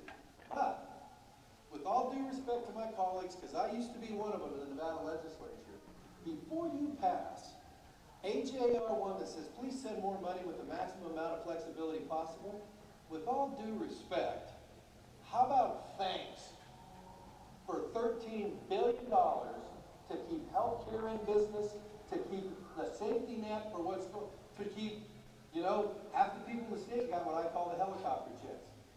If you made less than X amount of money, you got a check from the IRS, just to help, okay? How about the businesses in the state of Nevada that got PPP loans, and contrary to what the New York Times says, those people that turned out didn't need them, most of them are, here's the money, I didn't need it. But guess what? There's a next round coming. Because the existing legislation says you can have one, but you can't have two. But yeah, this is not going like this. All I'm saying by bringing this up is, how about the National Guard? I know there's people that have served here. That's $40 million a year.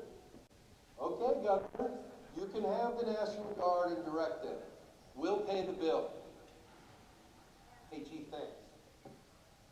Talked with one of your county commissioners earlier today. We could use them, but quite frankly, we're having a hard time breaking them loose from other stuff. So, we'll get through this. It's not going to be over tomorrow. We're going to have to manage it. Most of you in this room are managing it. You're finding your own equilibrium. It's like, we'll basically do what we have to do until then. But please don't leave this neat facility tonight and go, Jesus, we're on the run. Look, I got news for you. We got them right where we want them. And the more stupid stuff that comes out of, we want to rip this down and we want to get rid of that and we want to do this and do, we really want to do fun public safety? Are you shitting me?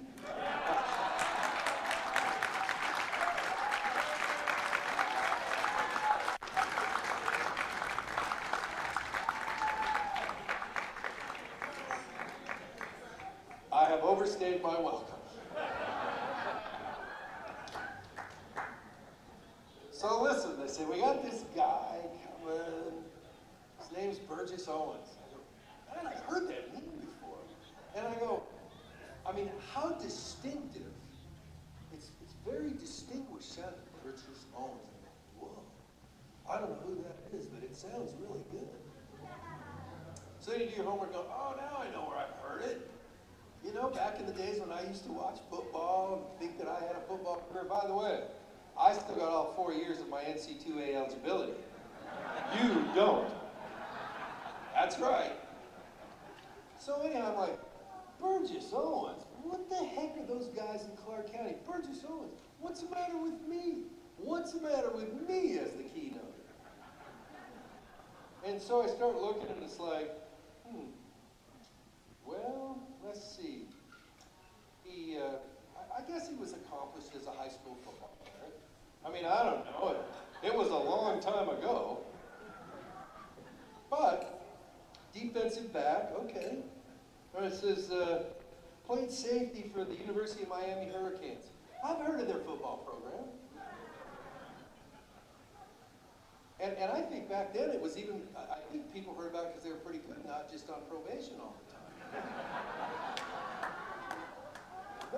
But okay, maybe he's a little stronger than me on that. Oh, by the way, when he was playing DB at University of Miami, turns out he also was first team All-American. Okay.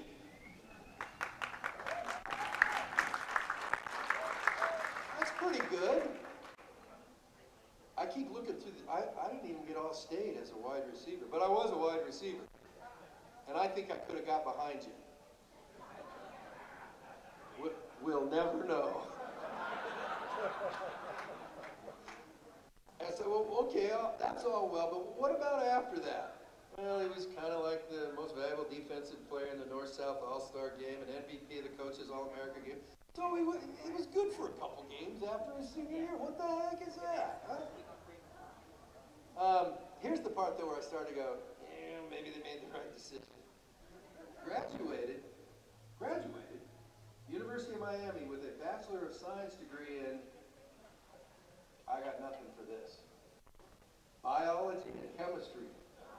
Holy moly! Hard sciences. I can't tell you how many classes I dropped and times I changed my major just to find something that would give me a diploma.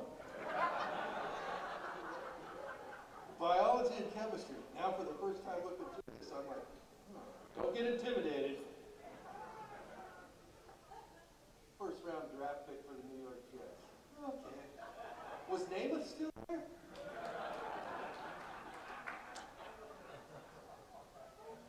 Rookie season, returned to kickoff 82 yards for a touchdown against the 1973 Denver Broncos.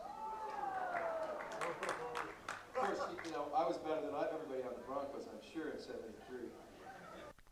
But here's where things started to turn around for young Mr. Owens. Finally used all that smarts for, you know, chemistry, biology, and whatever.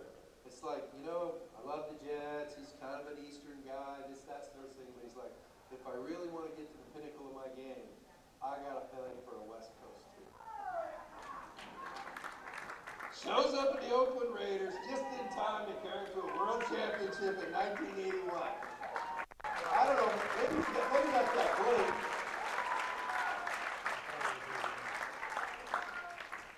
But here's the part where I thought, you know what?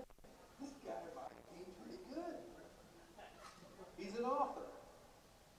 Now, I'm sure there are some of you here that are also members of the LDS Church. I mean, there's a few in Clark County. Yeah, there's a few around. So you're going, okay, Super Bowl with the Raiders, kind of smart guy, all that other sort of stuff. Smarter than me. I don't know how smart that makes you, but smarter than me. And then I'm looking at this and I'm going, so he's written 2 books, and I'm looking at the first one. This is an LDS Church member, ladies and gentlemen. Liberalism, or How to Turn Good Men into Whiners. Okay. Weenies. Oh my God, where's the Tabernacle Choir when you need them? Can't say that stuff in politics, my God. Now the Democrats can drop F-bombs about the president, but we can't say weenies.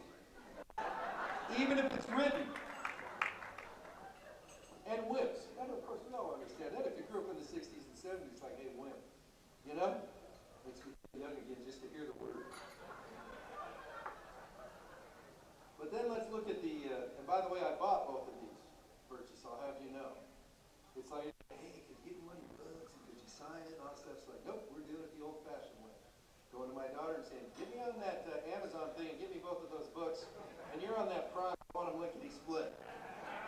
My God, that's what makes this country great. Second one, why I stand. Pretty simple thought. Why I stand from freedom to the killing fields of socialism. Hey, those biology, chemistry degree people. I'm going, no, I gotta stop right now. I like this guy. I think they did the right thing. So he's now, which I don't even know yet, but I'm proud of him. I'm proud of him. And I'm proud of you because, like, you guys and all the folks in there, it's like, listen, you got other stuff you could be doing. And you know, one of the toughest questions you'd ask, why are you running? Well, I don't know, because it's faster than walking. I don't know. But, and you know, for many people, it's like, here's somebody who's like, listen, he doesn't need to feed his ego. He doesn't need a title. Anybody who thinks you get rich running for or serving in public office is either not real smart or a crook. Yeah, well. Anyhow, it's like, hey, it's somebody who sits there and goes, you know what, I think I can help. I think I've got something to offer. I think I can solve the problems of the day. Because guess what? Even though it's still a team sport. So when you look at somebody who's played team sports to the highest level, didn't have to do it, and it's like, hey, I think I can help the people of Utah, the people of this country. It's like, yay for him. Yay for him. Yay for you. Hey, thank you for that. And it is those bedrock, baseline thoughts of people trying to do the right thing with other people who believe in them, who are trying to do the right thing, support them, and people working to basically go, we're not defunding the police. Thank you for the offer, but I think no. We're not doing the Green New Deal. Thanks for the memories, but have a nice day. We're not basically going through and renaming everything, because I got to tell you, it's like, I haven't heard it yet, but I'm sure my name stands for something that's like, oh my God, you know how stupid those people are, or something like that. And so it's like, let's do the stuff for the greater good. Let's learn from our mistakes, but let's move the country forward instead of basically trying to burn it down. And you know what? It's folks like Dan and Burgess and that where it's like, I'm an old guy, although Burgess, I'm a little younger than you are, but it's like, hey, you know what? With people like this coming up, we'll be in good hands. And with people like the rest of us out there working for these people, it'll be fun. So remember, when you have to listen to what this phenomenally accomplished, seems like an incredibly nice guy. Well, I've only known him for 20 minutes. I mean, Jesus. You know, checks in the mail, paydays on Friday, meet you there. Come on. I'll just tell you this. If you're messing with him, you're messing with me.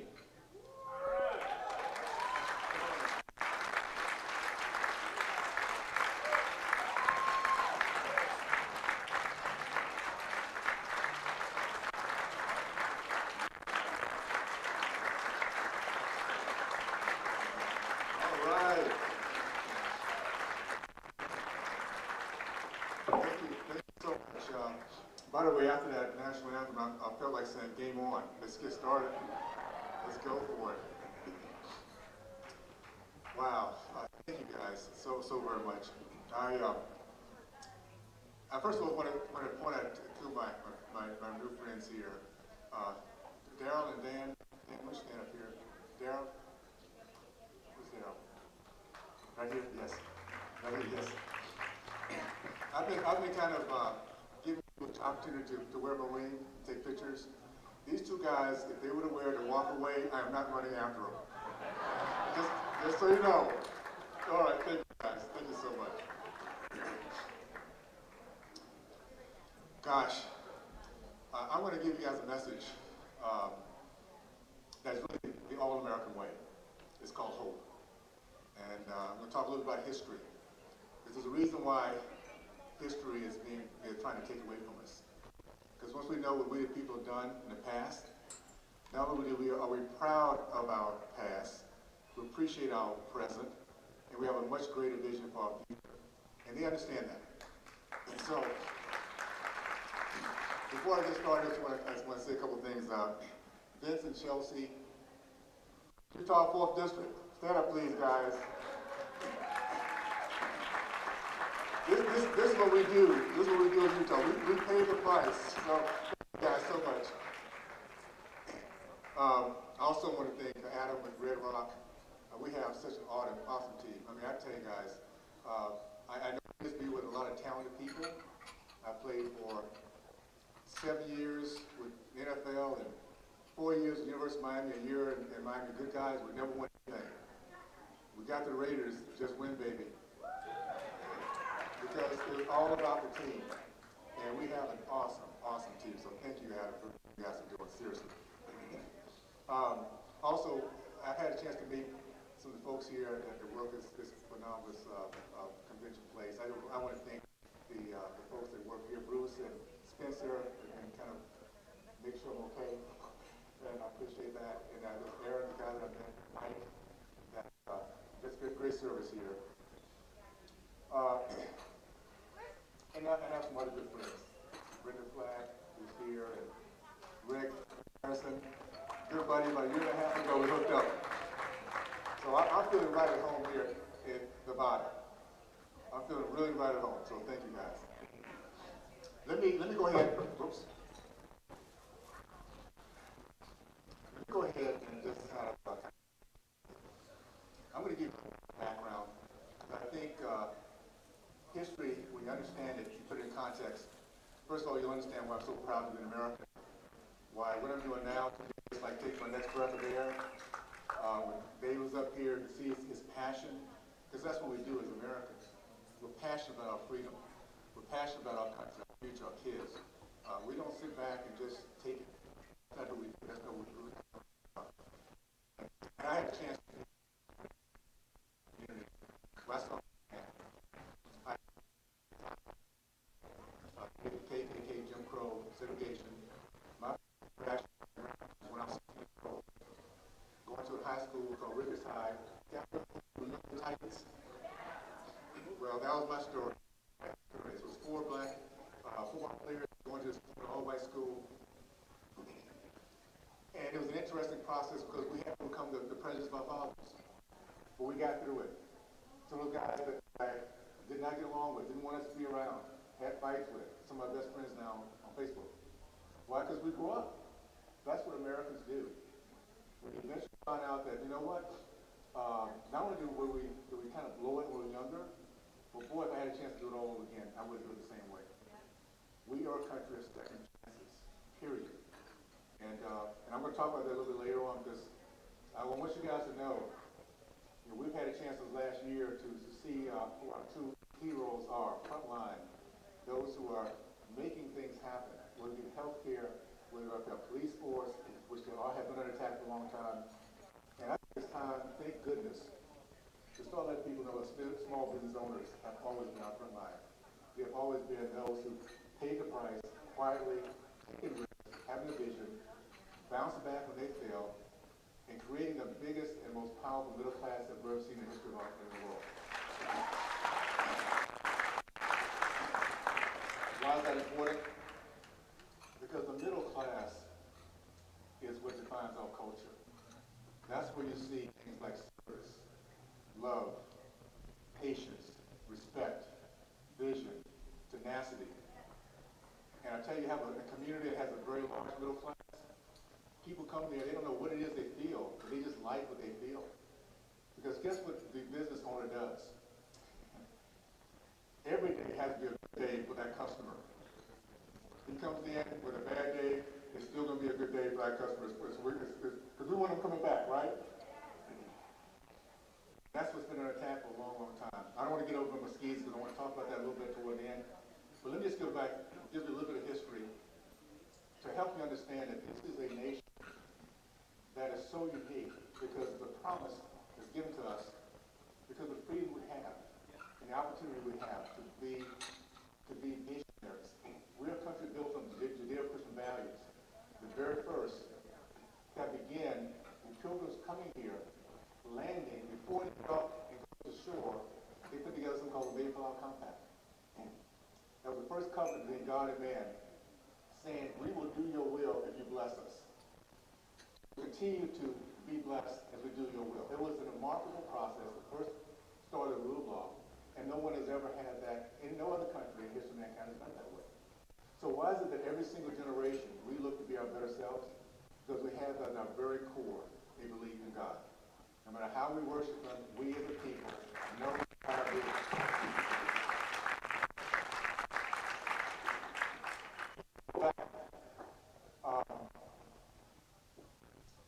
To what happened to my race after the Civil War.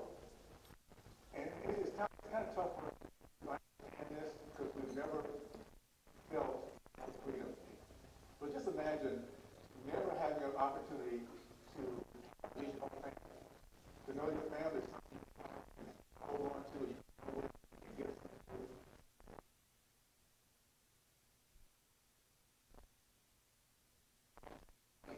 That you go when you want to, get that you want to. Black community was all in to America. Because for the first time, they had things that they could do that they never thought. It's called freedom. It's called opportunity. It's called opportunity to go out there and make things happen. The result of this remarkable acceptance of the American way, Booker T. Washington in 1882 started a little college called Tuskegee Institution down in Tuskegee, Alabama. By 1905, 17 years in Harvard, Yale, and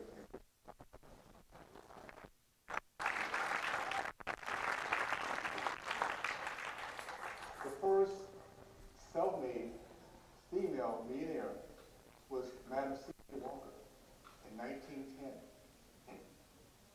Why? Because business ownership was everything. It was a way out. It was a way to get from moving forward. It was the 1940s, 50s, and 60s. The black community led the country in the growth of the middle class. Men matriculated from college. Men committed to 7% and percentage of entrepreneurs. You wonder why the little community of the 1960s, 40, 50 to 60% were middle class? Because we had so many business owners. It's now down to 3.8%, by the way. You wonder why we have the issues we have. So I grew up in the community. All around me were business owners. There were Baker's Pharmacy, Speed Grocery Store, the FSU, the FAMU Hospital, black nurses, black doctors, Dr. Anderson. My dad was a college professor. You wonder why I felt I could go to Miami and become a marine biologist? I saw it around me. And I think you're talking one thing, if you could do it. Matter of fact, if they tell you you can't, you go and prove you can.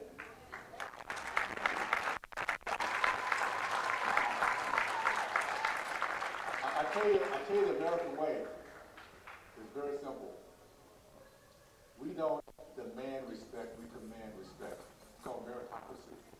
We go out and harder than the next guy, we study harder than the next guy, and you look up and say, man, I respect that guy. I respect that guy. I want to be around wherever they, I want to be around them because they're making things happen. That's the American way. Now, I tell you that because it's important to understand why is it that you guys have never heard these stories. I mean, you think about the success we've had, and I can tell you stories forever. I mean, I can go back to my great-great-grandfather and tell you what he had done coming out of a plantation as a slave and living and dying as a very successful entrepreneur, owning 102 acres of farmland, paid off in 2 years. Started the first black church, the first black elementary, a republic, proud America. Because in this country, we all are one generation away from the middle class. If we learn and understand the tenets that get us there. Let me tell you what the tenets are, and then we'll tell you why we would not talk this. Because okay, evil is consistent, it's tenacious, it's progressive.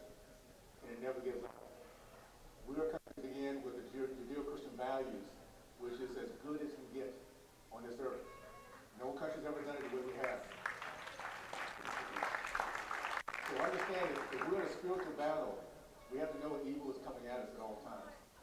So I'm going to tell you, but let me first tell you what those tenets are that can guarantee anyone.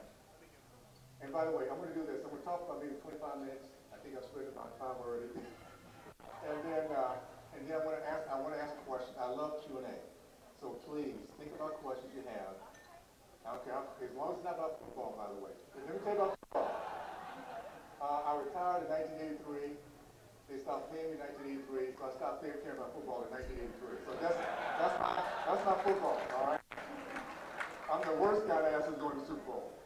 The worst guy. But I want you guys, please ask questions. I have fun with that. Here are the tenets I want you to remember, because I think it's important that we can describe and discuss conservatism the American way, what makes our country great, very simply. We got to the point where we spend too much time trying to explain what we really mean, what we're all about. And we're getting these long conversations, the left wins. They bring emotion into it and they win the deal.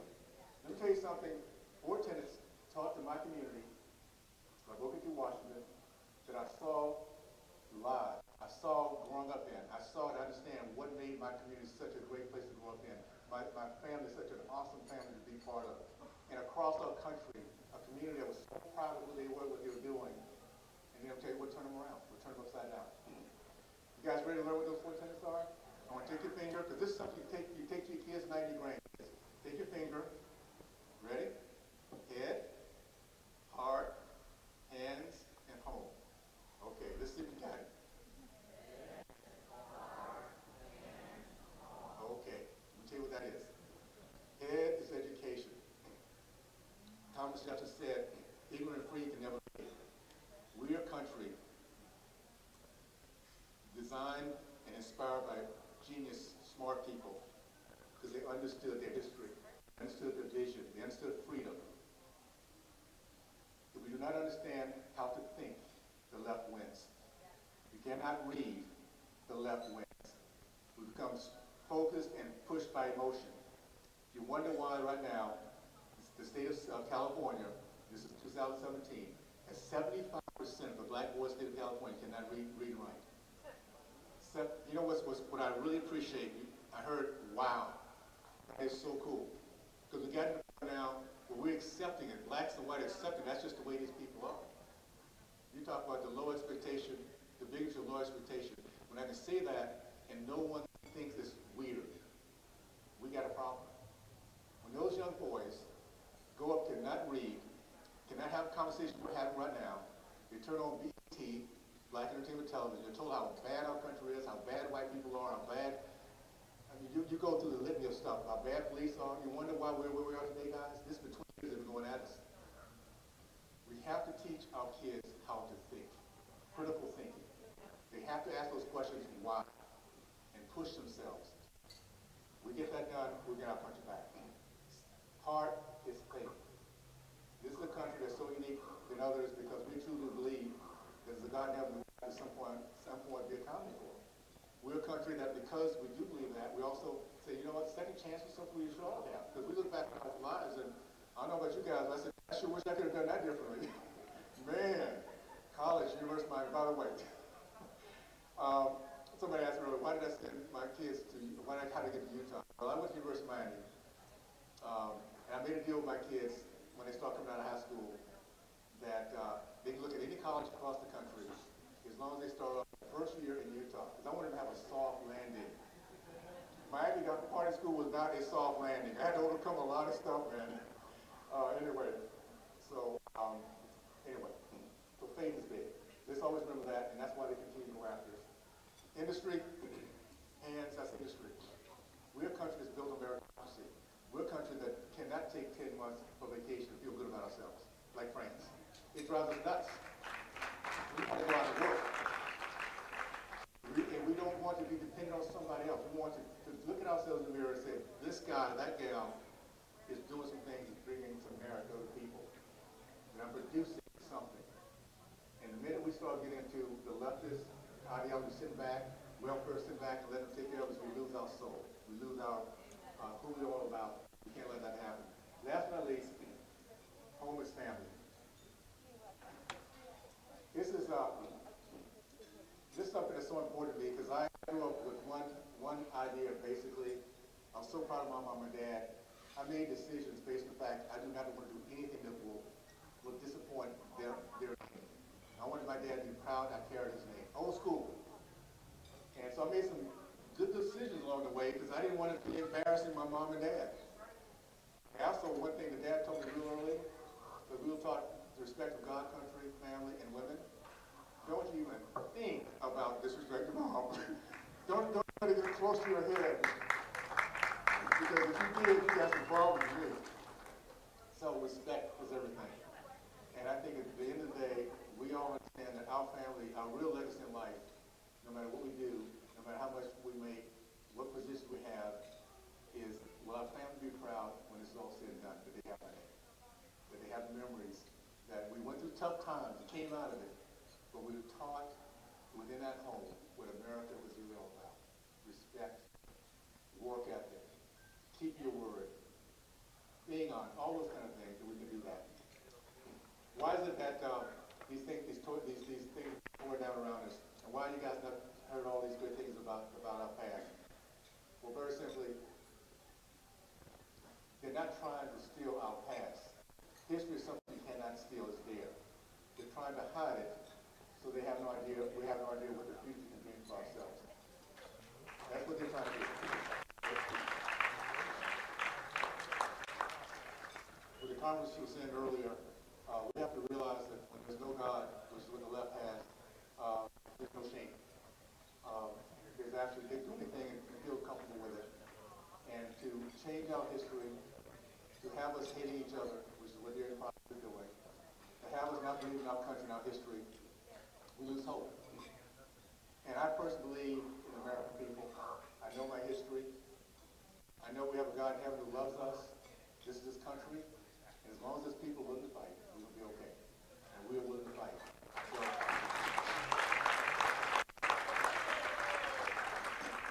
let me do this. Let me tell you a little bit, a couple of reasons why I think that we're at such a great point, as tough as things are right now. And again, I want to keep an eye on that time, so make sure we have time for questions. You see, we are a country of miracles. There's a book that Chris Stewart, one of my good friends up in Utah, wrote called The 7 Miracles of Saved America. If you've not read that, please do. It is remarkable when you see that the things that happen to life as we go through ups and downs, we can make it through as long as we keep our hope, keep our faith, and fight to keep our American way. I think about the Pilgrims. I'm going to talk about just four of the 7. And I want to tell you what I think is the 8th that we're now experiencing ourselves here. Think about those Pilgrims who came from Holland. They had their freedom, by the way. They were not being persecuted, but they were losing their culture. They left England before, like 11 years before, and they're losing their culture. They're losing their kids. They said, instead of us losing our kids, we're going to take this risk, get on a ship. We're farmers. We're not sailors. We're not mercenaries. We'll get on the ship. We'll go to this new land, and we have faith that Heavenly Father is going to guide us. Well, they took this trip, a rough one, toward the end of the summer. Took them a lot longer to get there than they planned. They wanted to get down to Jamestown.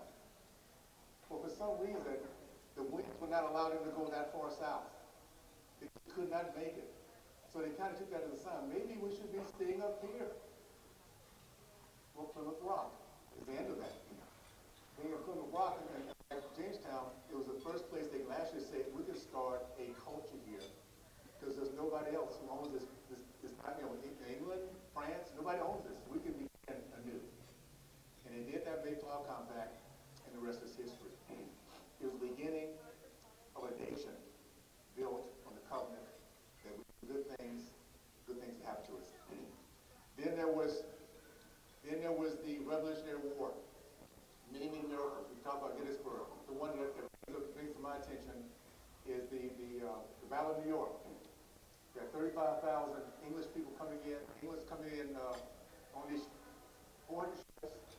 You might have 15,000 of Americans. And boy, we were not a good army in those days.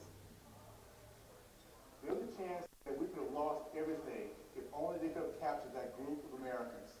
It just so happened there was this unseasonable fog that settled so deeply over the harbor in New York that Washington and his group was able to go across the Delaware and escape. It gave them another day to fight another day. A miracle. We talk about the Civil War. I was just up at Best Farms a few weeks ago. I was up with Glenn Beck. And this war, just before Gettysburg, that was a make or break. The South it was entering the North territory. If we had lost this, we would have lost momentum. So many bad things would have happened. It just so happens that this one farm, there was Confederates, and they were there about 2 or 3 weeks, and they left, and then the Union Army came in on the same farm. And this one guy was walking through this field, illiterate, came across this cigar box, and in it were these plans the Confederate Army had devised to bring this, to actually win this particular battle. It was one in which they were very successful with it because we barely won it at the end of the day. But so they found this box. He couldn't read it, so he took it to his officer who could read it, who recognized the signature was somebody he had gone to West Point with. This is kind of convoluted, but it's all there. All right. This was kind of crazy about miracles, guys.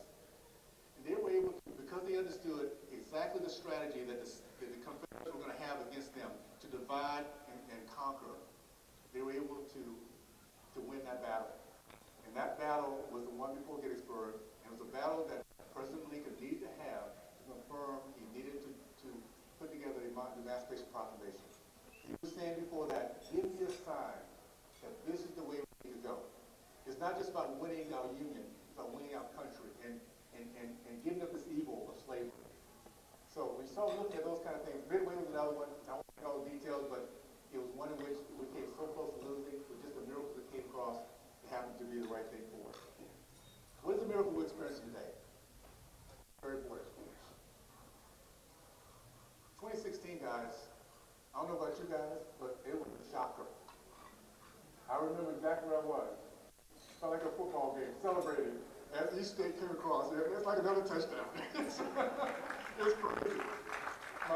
My youngest daughter and her husband came in, they were supposed to go to a movie that night, and they stepped ahead and said, Dad, we can't leave. It's like a football game. And I tell you, I felt it. Every single state that came across. That was a miracle. But it's a miracle that happens when we, the people,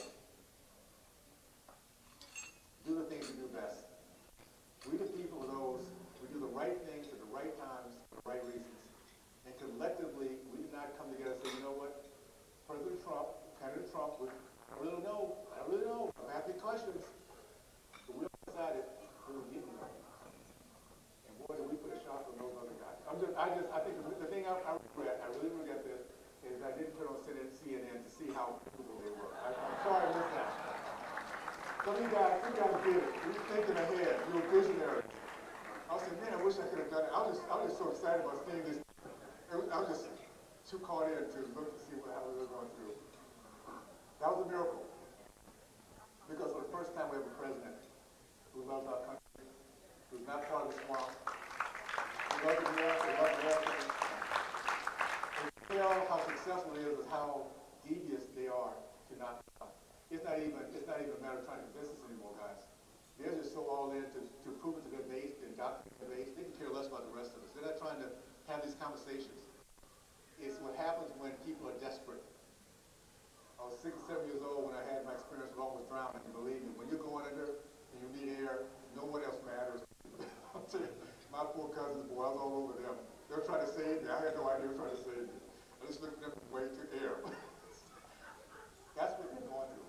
These guys are desperate. They understand that if another term with President Trump, we now pull back all the curtains. And they start. And guess what? The old idea of accountability, we finally start to see people going to jail, which I tell you would love to see that. I mean, I just can't wait. So that's the first chapter. Here's the second chapter. The second chapter is happening right now. I know it looks very tough, but I tell you what I see it. We the people, no matter what part of we're part of, we love our country first. We just have to understand that it's time to come together. We came together after Pearl Harbor. We came together after 9/11. We're going to come together now because guess what? Democrats who are running their own businesses are realizing these people could care less about my business. They want me to fail so they can win in November. You know, black owners in these Democratic cities said these guys could care less about my business, my life, my future. They want to destroy my business so they can win in November. When we have those kind of conversations, guys, America comes together. We're talking about things that we can agree on. And so I tell you, I think we have an opportunity now that we never had before, not only to bring all parties together under a very now no gray area, guys. Think about this. There's no gray. It is hopefulness, future, vision, or death, destruction, depression. It's just not obvious. And there's too many of us who still believe in hope. So here's my vision. Here's my vision. And Dan and I have been talking about this quite a bit. I believe the bottom of my guys. I believe in the American people. We're not only going to win the House, we're going to win the House with 19, 20, 25 patriots, not politicians. People like Dan and myself who've never been, a matter of fact, up to the time last year, I would have told you never, ever would I be a politician. But guess what? When you're a patriot and you feel that calling, you do the right thing. And across this country, that's what we have going on. So not only will we have a House that for the first time in a long, long time we can literally be proud of. I'm so sick and tired of having hope. We say we have the House and realize we really never had it. We had elitists. We have people looking at being a politician or being a lobbyist and could care less about we the people.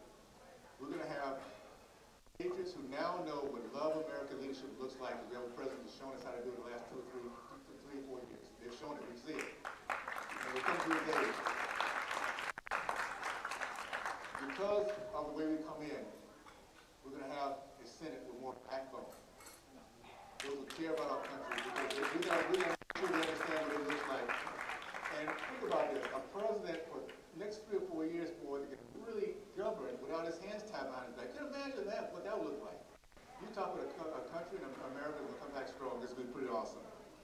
So just know this. I'm gonna open up for some questions now. Just know this. Don't worry about the polls. Don't worry about the leftist agenda. Remember this. God is in control. He still loves us.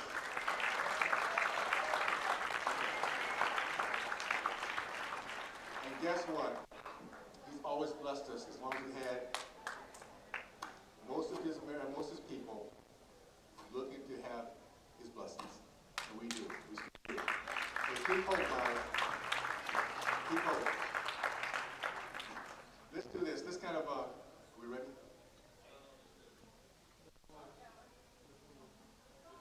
That works? Okay.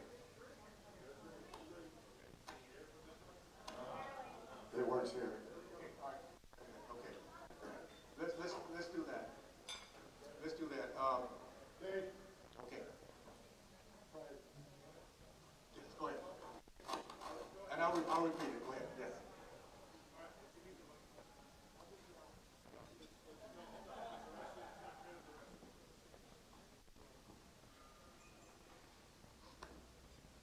Thank you for that, Bruce. It's wonderful. Question is, the black community has been for school choice for the last 40 years. The Democrats are 100% against school choice. How is it that the black community still votes 90% Democrat? Good question. Good question. And the reason I thought it was so important for me to give you a little background and context of what the environment I grew up in, it was not white supremacists that turned my community upside down. It was black elitists. It's those who live among us, who have my color, and tell us they're fighting for us, and they sell their souls out because they're Marxists and socialists. And so you look at who our true enemy is, always been the Black Caucus, it's been NAACP. those who care less about the black community, guess what I'm here to report. I've been a Republican. I've always been a conservative. I realize that now. I've always been a conservative. I grew up as one. But Ronald Reagan was my transition president. And it has been so exciting the last few years to see how many blacks are coming off that reservation. We are leaving the plantation. And I'll tell you what was a big point. The greatest president from President Obama was he was such a lousy president that people wonder what happened to hope and change. What happened to those promises? So thank goodness we got to that age and realized these guys are nothing but liars. They use the scours every chance they get. They will continue to do that. Black Americans are leaving the plantation, and that's why they're frantically trying to get illegals in. They need to replace us, and it's not going to happen. So to answer that, it's been a hard fight. We've seen a lot of misery in the black community, and they're trying to do it again right now. My biggest message, very simply, is I know what racism looks like. I grew up again, the third black to get a scholarship at the University of Miami. Growing up the fourth black on that high school team. It's a very evil spirit, and it's one in which my mom I had some very wise parents. I was kind of going through that little transition in high school, beginning to get a little angry. And I remember mom standing in the kitchen and she said, Virgin, just remember, don't let somebody else's problem become yours. In other words, don't let a racist turn into one. What a powerful lesson, 50 years old. What's happening right now is that the left is trying to turn my race, my proud race, into racist. And we're not going to let it happen. So let's just make sure we got our president back. Let's make sure we win back the House. With guys like Dan and across the country. I tell you, we have some good people across this country, guys. So please, make sure you support. Anybody can support those outside here. Make sure Dan gets what he needs. If you can afford to support Kathy Barnett, black congressman in Pennsylvania, the young man in Madison in North Carolina, and across the board, guys, with some good people. Make sure we get in office, okay? Go ahead. Hi, Mr. Officer. Thank you so much for being here. I just have questions. I'm a volunteer as well as other people here are volunteers for Team Stronger Again. And just as far as talking points, what is your opinion and the reason why the wealthy black elites, maybe we were just talking about them, but say individuals who are very influential as Oprah Winfrey and the founder of BET, his name escapes my mind. Why would they be so, so happy to see the black community suppressed and going for the Democratic Party? So that would just help us in some talking points. Thank you. Okay. Well, I'm going to be straight up and let you know it's because they're Marxists. And here's the problem when we don't have the middle class. It's what's happening right now with these guys, sports guys. I mean, there's so many young men, but they never grew up pledging a flag. They never grew up saying a prayer. 79% of their fathers are now deserted the families. They don't have really one that's going to be responsible and committed and disciplined. So it's very easy. When you go from being poor to filthy rich, that's where elitism steps in. Because you literally in your mind says, I can do things that they can't. And when you start to think that way, then you have become the North Star. These people, because there's no God in the picture, they truly believe they are many gods. So they can do whatever they say whatever, and they always do the greatest intentions in their minds, but they have absolutely zero empathy. The great thing about the middle class, the great thing about business ownership, we learn along the way about empathy. I got to share something with you guys. And this is one of the things that I try to as often as I can, because I tell you, it's the downside that we learn some of our greatest lessons. I left the NFL in 1983, one of my best seasons, all pro, led the team in interceptions, a free agency that year. But I was so confident about this business I was going to build, I was a very lucky liberal. That says it all, doesn't it? 7 years later, business went under. I lost everything, literally everything. At home in Long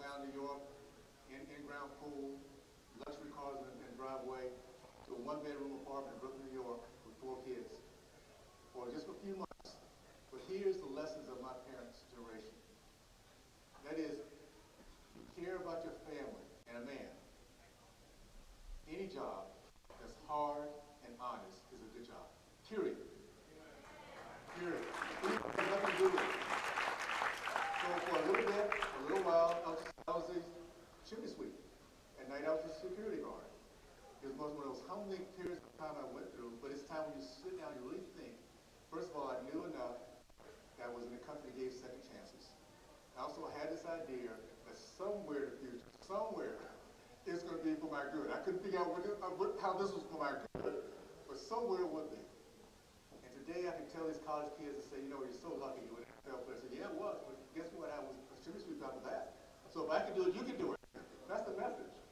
Those 9 words are the most powerful 9 words we can give to each other as Americans. If I can do it, you can do it. And so we have to make sure we do that, and that's where empathy comes from, by the way. Some of the policies I'm now working on very, very hard, that I have a real passion for, particularly these predatory loans, these predatory practices that we have in these black communities. I know why, I now understand why so many people cannot come out of it. They work through the behind off for years and never come out because they're parasites. They're sucking everything out of them until they have no hope.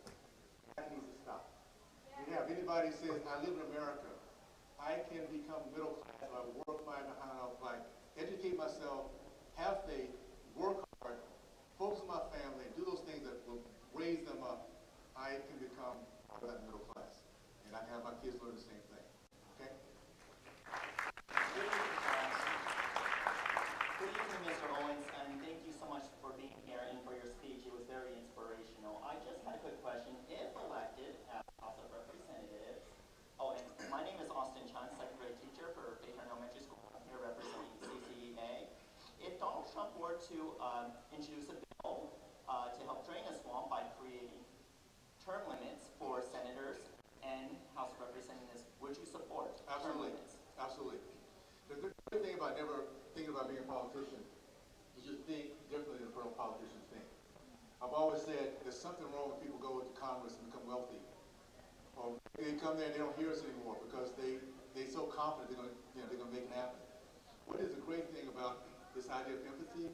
If you put in place legislation that eventually you have to go back and live under and with, then you think a little bit longer term about what it really takes. So no, I've signed the term limit commitment. I will say this, we have to figure out a way. This is why we have to get the message out. We have to get the House, Senate, and then a president who understands this. How do those keep their word about terming themselves and they term themselves out? How do we push those guys forward who will never term themselves? You see that? If you need to have somebody fight that process and everybody, good people term themselves out, then what's left for what? People say, I'm here forever. This is my matter of fact, I'm going to make this so that when my kid comes along with my name, they're going to take over when I leave. And that's what happens in the Democratic Party, by the way. It's intergenerational power. Hello. Hi. Hi. My name is Sajdak, and I'm a proud woman. And I've got to tell you that I'm nauseated by all of the injustice that's going on right now in the name of justice.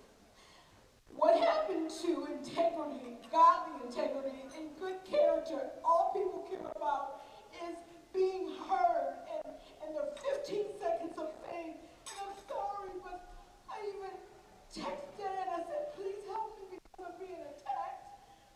They're going, oh, you're a traitor. And I'm going, I'm not a traitor.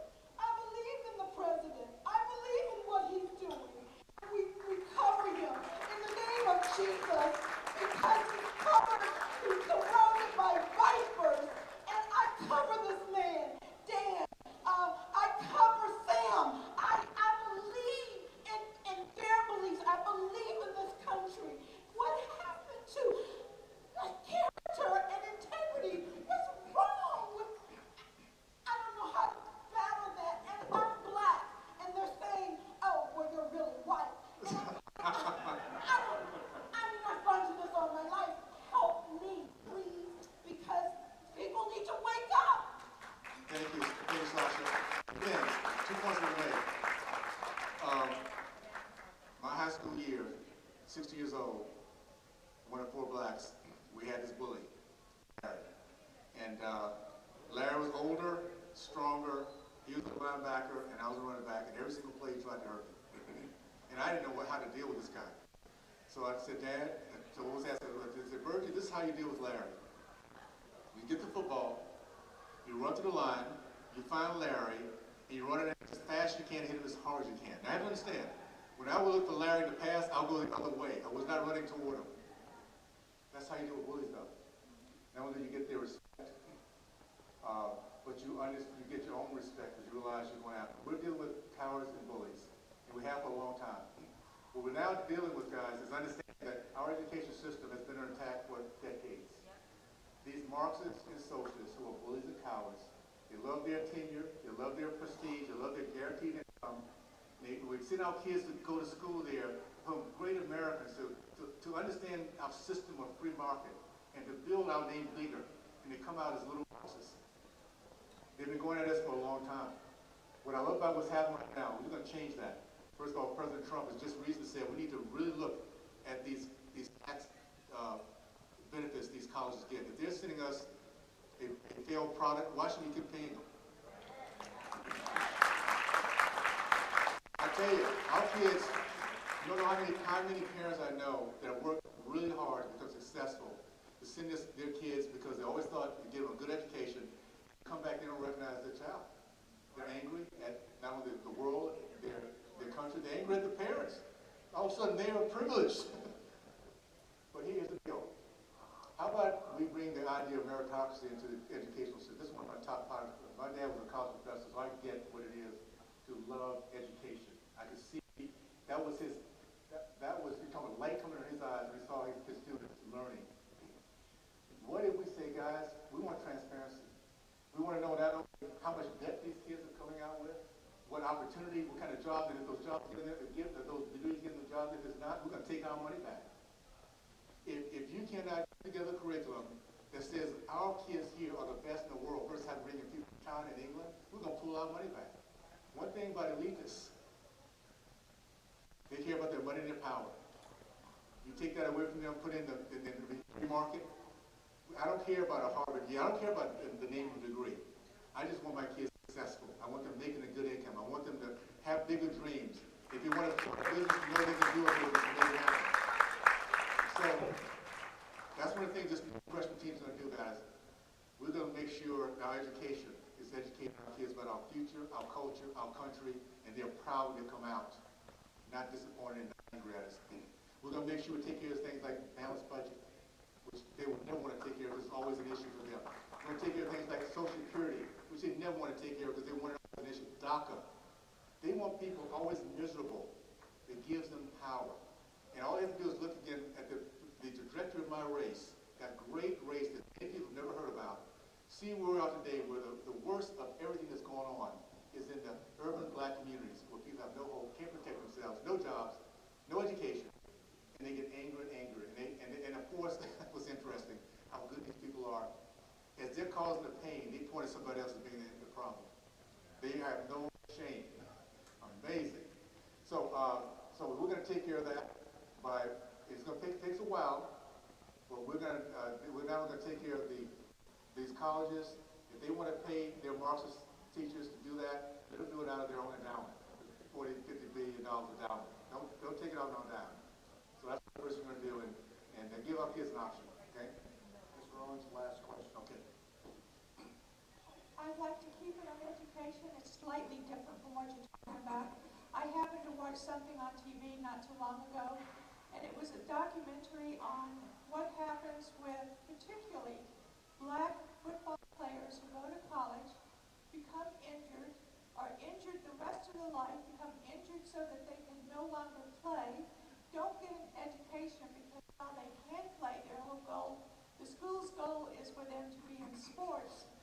I guess what I'm saying is I'd like to see you as a retired football player propose something for the colleges to shift more towards education than just sports. Sports is important, but not at the expense of education and being able to get a job afterwards. Totally get it. And what we have to do, the plight of the NFL, these college athletes, is just like the plight of everybody else that the left has control over. The end game is all about profits. If you guys are wondering right now why the NFL is doing the crazy stuff they're doing right now, it's because they have a Marxist that's running it, the commissioner, who care less about the American people. Period. What they do very simply is they want to use black community to cause issues, strife, riots, get their party elected.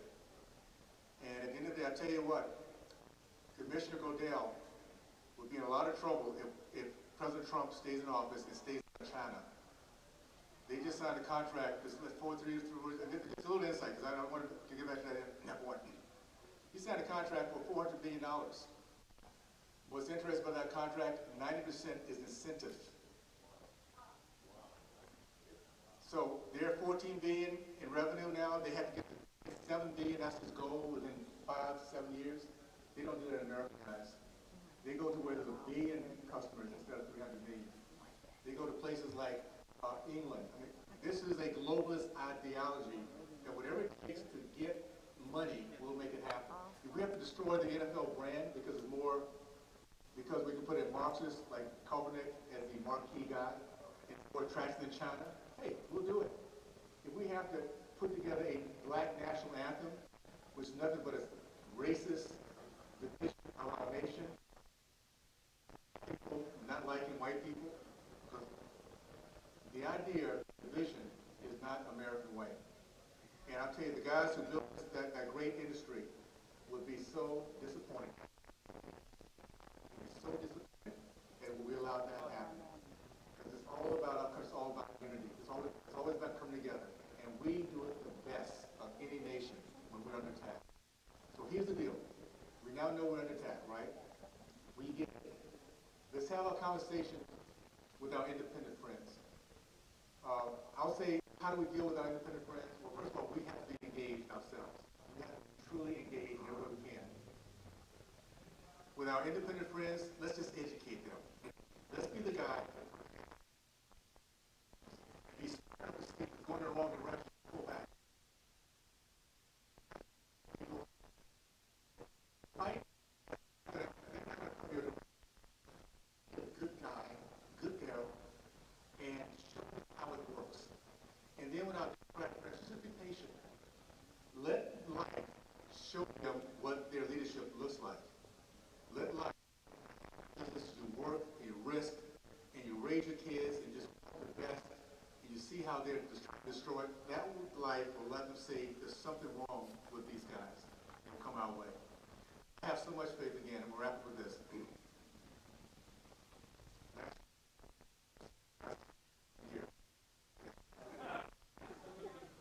I know we have some young people in here that don't remember the Raiders as I do, but it was a motley crew.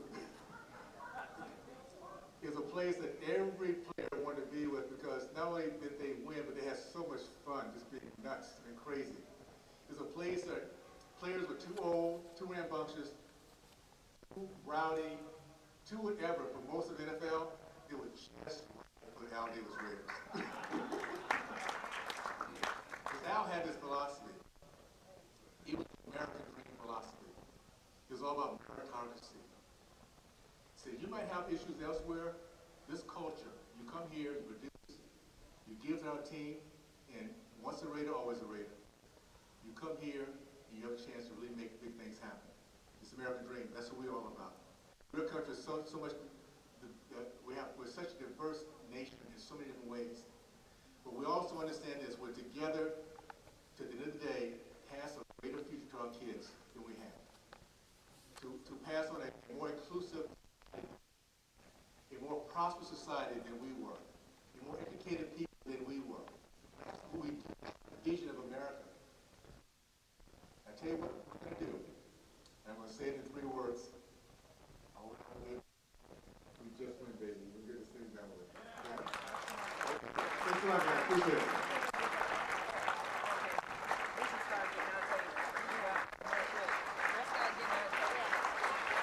Fantastic job, fantastic message.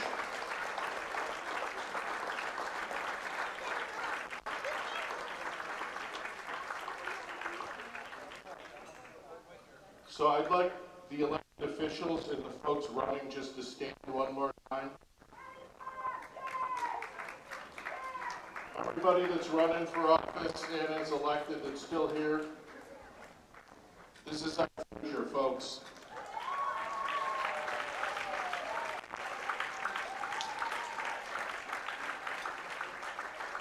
wife, remain standing. She says, I didn't know that meant me too. As you know, my wife's running in AD 16. I'm proud of her. And just so you know, I'm the only one that ran in an urban district. 65 years right now, I ran a race for a councilman in Buffalo, New York. And we won in a district that was 53% black and 65% Democratic.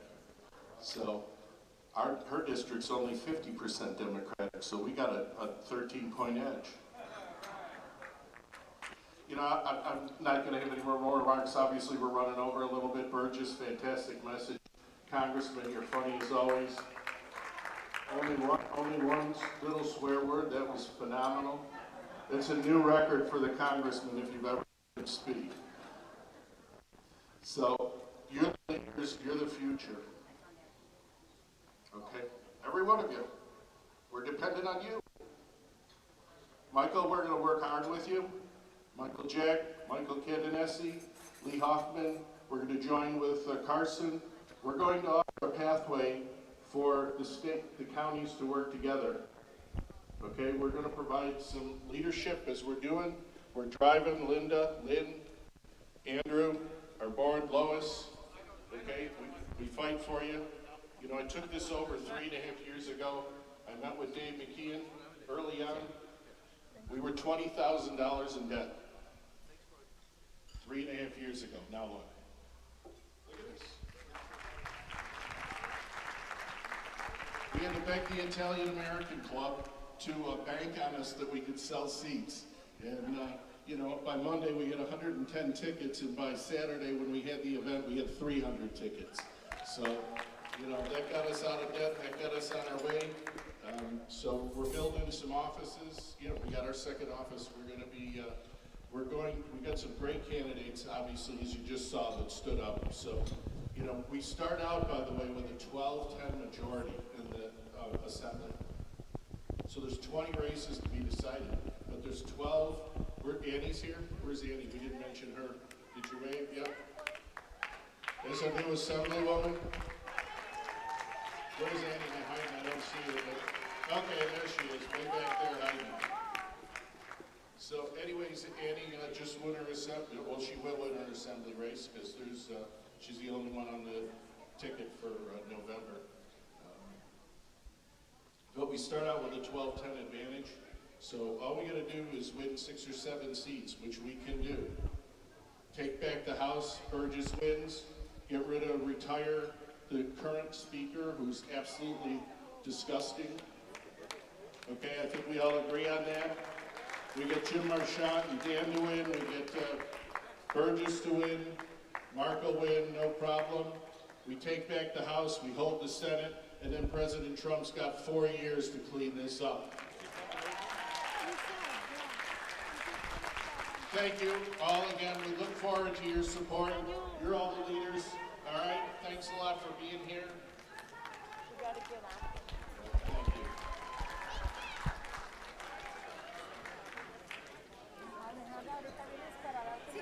Hola, hermosa, ¿cómo estás? Arielle, yeah. Espérame. I gotta get Anthony first.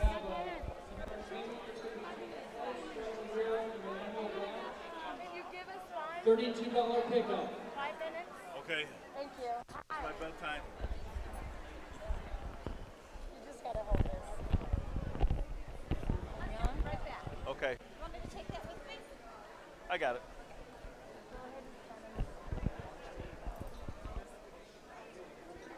Come on, come on. I'm gonna scold at him. That? Okay.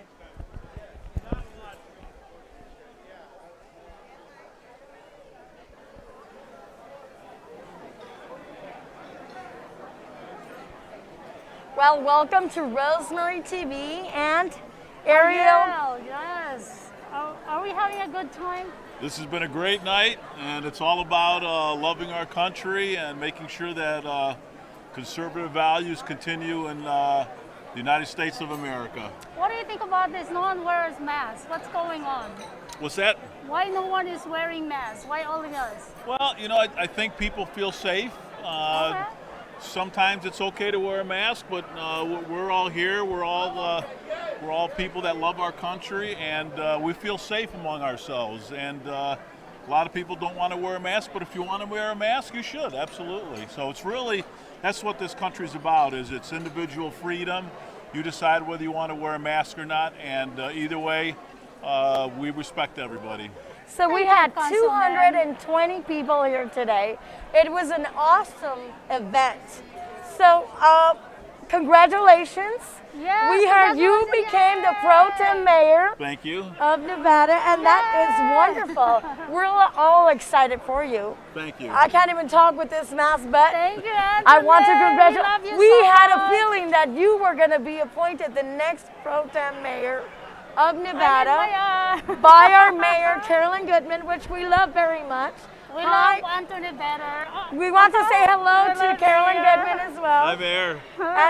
And our police department, they're wonderful too. And so we had an awesome time here tonight.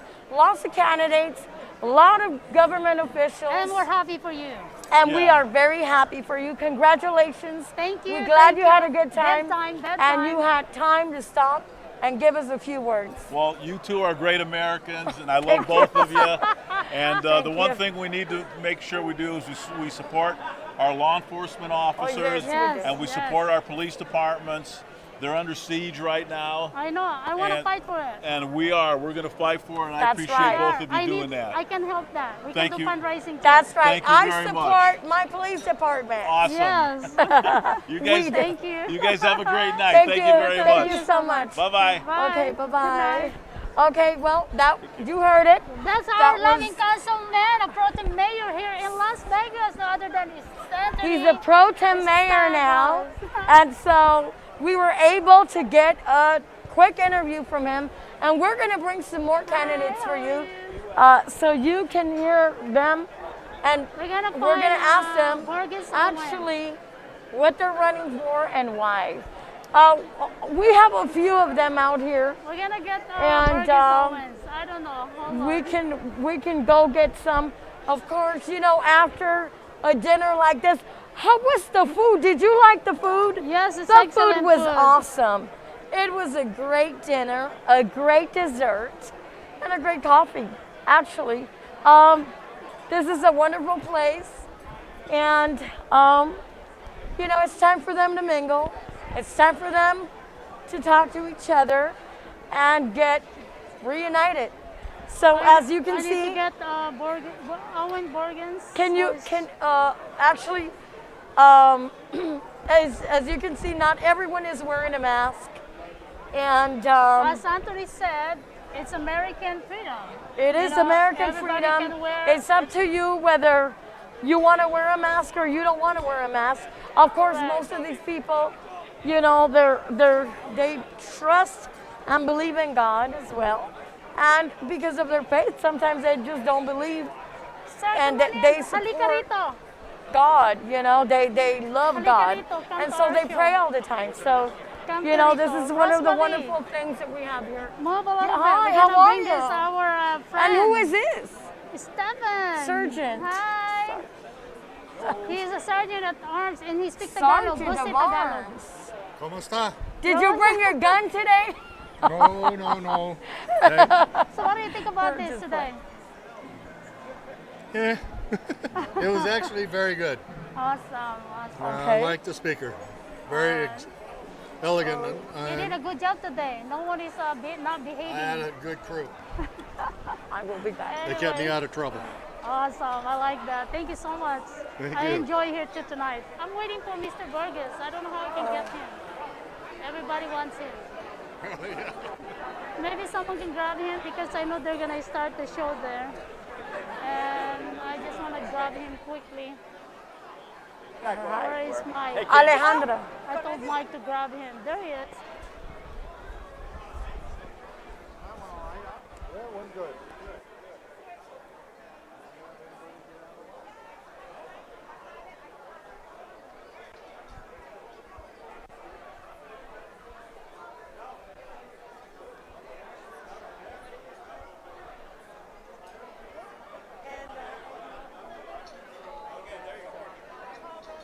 what? Sorry.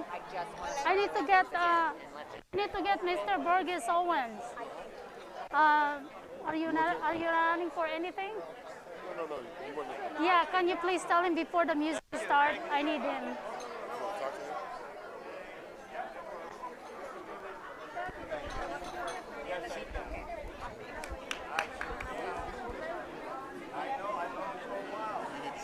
to him? On TV. On TV. Hold on. Okay.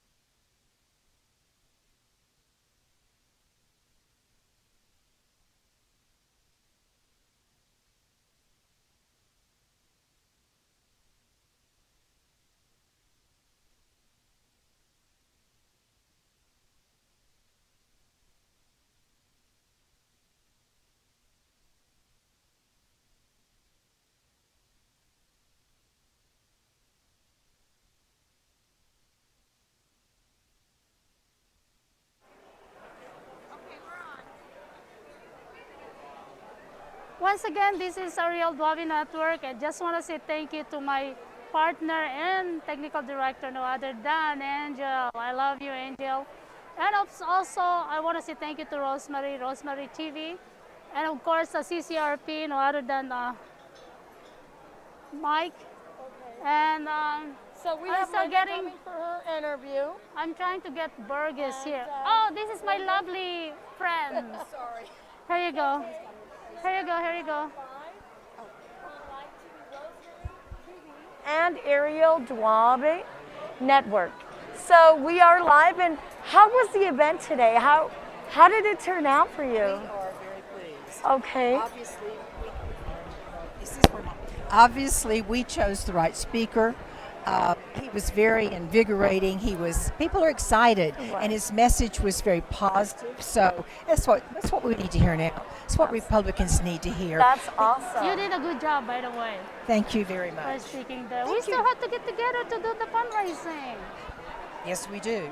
Okay, Yes, Linda, can you introduce yourself to our community? I'm Linda Cannon, and I am the vice chair of the Clark County Republican Party. Wonderful. So, I mean, I was just pleased with all the candidates and 220 people here today. It was a beautiful and awesome event. Well, you knew something I didn't know. I knew we broke 200, but I didn't know how far we'd gone. It's typical Las Vegas. We had a lot of folks come in the past 2 or 3 days. We're grateful for every one of them. And Mark Amadai was a congressman. Isn't he Mark hilarious? Amadai was a wonderful speaker.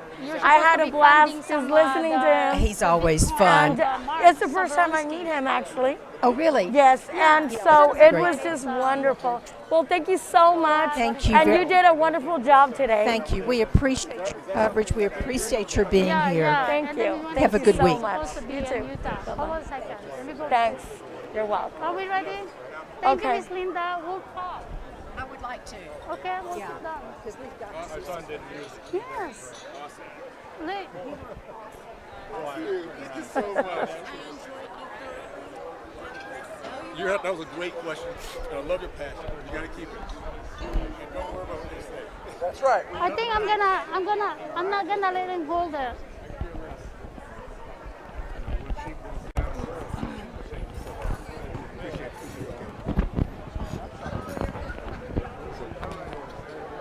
Do you have a pocket inside? Yes.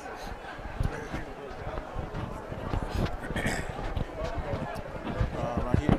Or maybe here, closer. Hi, I'm Rosemary Flores. Rosemary, it's my pleasure. Pleasure meeting you. Nice meeting you. And you are Congressman? No, I'm not yet. running. Come I'm on running in. for You're Congress. running for Congress. Hold on a second. Awesome. All right, come on in. Hold on. All right, Ms. Director. Hi, we're back. This is Arielle Live TV, Arielle Network, live inside right now Hotel Ahern in Las Vegas. Right now next to me, this is a famous guy, no other than Clarence Burgess Owen, who used to be from Oakland Raiders, retired, and also Redskin, and of course, running for Congressional District 4 in Utah. And guess what, everyone? Agnes Hegley is the president of Chamber of Commerce in Utah, so I'm gonna get you to get a hold with her. Tell me what's going on today here. I know you did a good speech and everybody loves what you say. Well, I think what it comes down to is that we love coming together and committing once again to the values that we believe in, God, country, family. And we now have a chance to actually support not only you guys don't leave. I'm going to put but you on also live a president who really wants to get our country back to where we see each other the best way we can. It's a great future, great things ahead of us, and we'll get that done with through the message of the Republican Party. So how is your community feedback right now in Utah? We just finished our primary, and I was able to win that. We now have a general going against Ben McAdams, who is. He's been a Democrat. We won the seat from May Love. And the great thing is we have a message that's so clear, one that in my mind is very positive, uplifting, visionary, and hopeful. That's a Republican vision. That or the other that's very just a negative. It's very depressing. It's very divisive. So we as a country will come together as we always do and drive toward hope. So I believe across the country we're going to see a lot more Republicans winning enough to win back the House and get our Senate in a stronger position and support our president. Can I ask this question? I know this is, I suppose, not touch you. How do you feel about the Black Lives Matter? Just happened recently, the riot. What the big event that's rallying? Yeah. Well, first of all, I think everybody should look into what BLM Inc., what drives them, what is their foundation. They're started by people that are self-avowed Marxists. I believe that all Black lives matter, not just Black lives. All Black lives matter, whether it be those that the most innocent, those living in urban cities need jobs, needs protection. If we understand that as Americans, I think we come together and see past our divisiveness to realize that all Black lives matter. And if we do that, everything will be in good shape. I thank you for that. I think that's a smart thing to say. But what I can do and help you is to bring my community to you in Utah. And that's a promise. You give me the time, you give me your direct number so I can arrange your fundraising. All my friends that own the businesses, they have a restaurant. Yes. So you can get the whole community of Asians. So I can introduce you there. And that's the message I want to be able to give, is we have good Americans of all parties, Democrat, Republican, and independent, that we all have the same end game, which is to make sure our kids have a much better future. And we can do that by coming together on those things we believe in. And we can do that. We don't have to be divisive. We don't have to point fingers. Correct. We can look at the American dream and realize everybody can get there. Absolutely. We should not be divided each other, right? We should embrace one another. Exactly. You know, we should not be saying Democratic. We should not be saying Republican. It's the American way. Correct. Unity, we the people is what we do best. So we can get that done, okay? Well, we're going to come and film you there live in Utah, and I'm going to bring the community. By the way, this is Rosemary TV. She's in the Hispanic community. So do you have any question to the congressman? What's your plan to get the Hispanic vote? What do you want to see happen in the Hispanic community? What I want to see for Hispanics, for Blacks, for Asians, for all Americans is the hope of prosperity. And we have it based on 4 tenets. We educate ourselves, we have faith, and allow us to have the faith in our God, however we want to worship Him. We let people go to work and start businesses and keep their money. And we allow people to focus on their families and bring the best families whose legacy is their family name. That's what the Hispanic community has always been about. Same with the Black community, same with the Polynesian community. So as a minority group, we have the best opportunity to bring our country back and make sure our society, our communities come back from the abyss. We do that, our country wins. And we're going to do that by the minority communities. I really believe that. Right. We have a lot of Hispanic people coming from other countries to live the American dream here. And so most of those people come and they become citizens of the United States. But most of their people, like their family members, are undocumented. Some of those people have dreamers within the family. So what message do you want to send to them? I want to say that we are a country of compassion. We're a country that believes in meritocracy. And we're a country that just last year, President Trump had a plan in place to bring millions of people, DACA, out of the dark and into where they can truly move forward. Right. But unfortunately, the other party didn't want it to have anything to do with it. Right. So we have to recognize it's not about keeping this as an issue.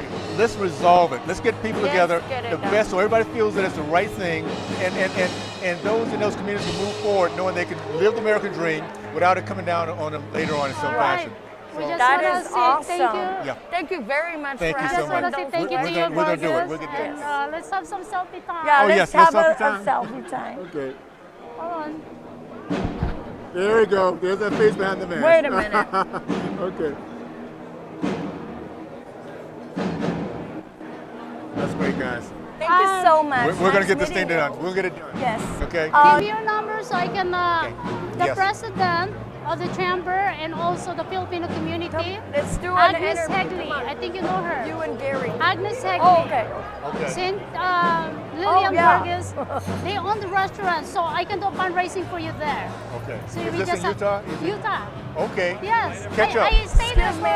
I bring my studio there. Okay. So, Okay. Yeah. Reach out to me, to our team. Do you have a And- cell phone here? Yes. Have And you? what I'll do is I'll put you with my. We can do the fundraising with them. I'm gonna introduce Do you you to them. did you So we can do maybe next month or this week or anytime. 1, 2, 4, 8. We'll do this. 267. Jesse Rainey is my communication director. Sure. 3-day revival, Friday, Saturday, Sunday. Friday's going to be the yard. This is him? That's my son. Okay. I know the No founder problem. of Thank Martin you. Luther King Hug. parade. Thank you. I have him in my phone. Yeah. Put that together. Okay. All right, let's get your interview going. Let's get your interview Appreciate it, going. buddy. Come on. Are we live? Well, you're big enough. I'm gonna follow you. Wonderful. We have your. I just hit your Okay. You want to introduce yourself to your community? Hi, I'm Bonnie McDaniel. I'm trustee for the Mission District. Okay, let's do that. Let's make sure we stay in touch, okay? Okay, Daryl. Take care. Thank you, my friend. Appreciate it. We need to get the... Oh, yes. yes, I'm so I can't sorry. take this with me, huh? Because I was on my way. I was heading up to the going room. on with the. Oh, thank you so much right here. There we go. Thank you. Thank you so Okay. much. Yeah, thank you. Go ahead and speak. Just hold it and speak on it. Okay, so are we on?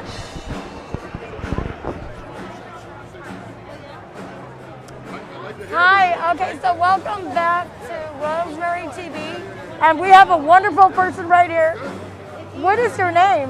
Hi, I'm Bonnie McDaniel. I'm Commissioner District F, trustee for the Clark County Republican Party. Awesome. And you support Donald Trump, our president? I love Donald Trump. Donald and I have been friends for many, many years. We've worked together on the pageants when he was out here at the Wow. in Hollywood. And we would sit and talk for hours at the pageant. That is amazing. That's wonderful. Well, thank you for coming by. How was the event tonight? Oh, it was a wonderful event. I wasn't going to come, and then an hour before the event, I went and took a shower and said I'm going. So That's awesome. Well, I'm glad you made it. I'm Thank glad I you made very it too. much. It's very enlightening. Thank you very much. Glad to hear someone talk that knows what they're talking about. Awesome. Thank you so much. Thank you. Okay.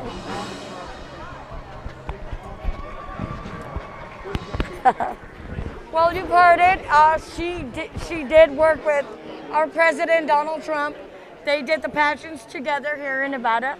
Now we're going to have Mr. Hart.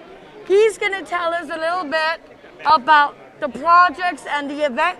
How was the event tonight for you? It was really great. There you go. Let's put that right there. It was very great. A lot of wonderful people here. Happy to Okay. be here. Okay. And it's great to see a great crowd to come out. They did their social distancing, which is great. Right. But it was nice to have a live event here in Las Vegas, Nevada. Okay. And we support them very, very much. It's time to take back the House, clean up the judges in this city, in this state, and put some good, decent people in office. Yeah. Yeah, we're going to be having a Martin Luther King Jr. March on Okay. August the 28th. Okay. And we're going to invite everybody out for that march. and it's going to be beautiful. It's going to be peaceful, That is wonderful, awesome. and we have 150 churches involved, and it will be amazing. What's the purpose for the march?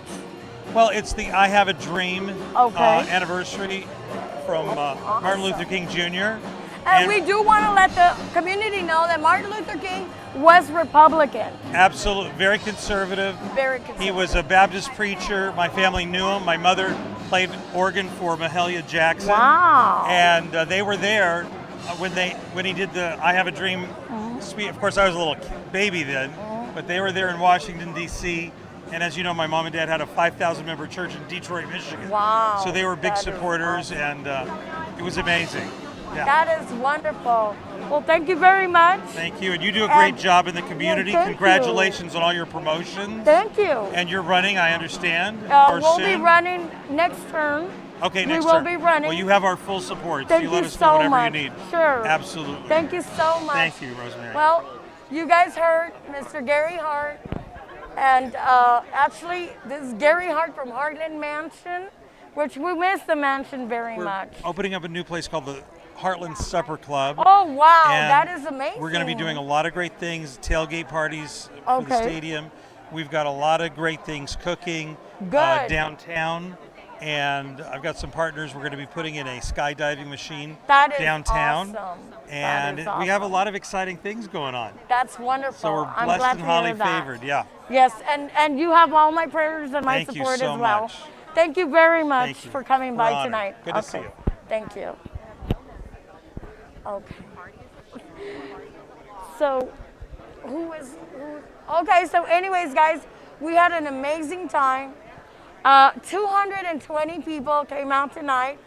Candidates, government officials, judges, candidates for judges. We had so many people here tonight. It was a great event, amazing event.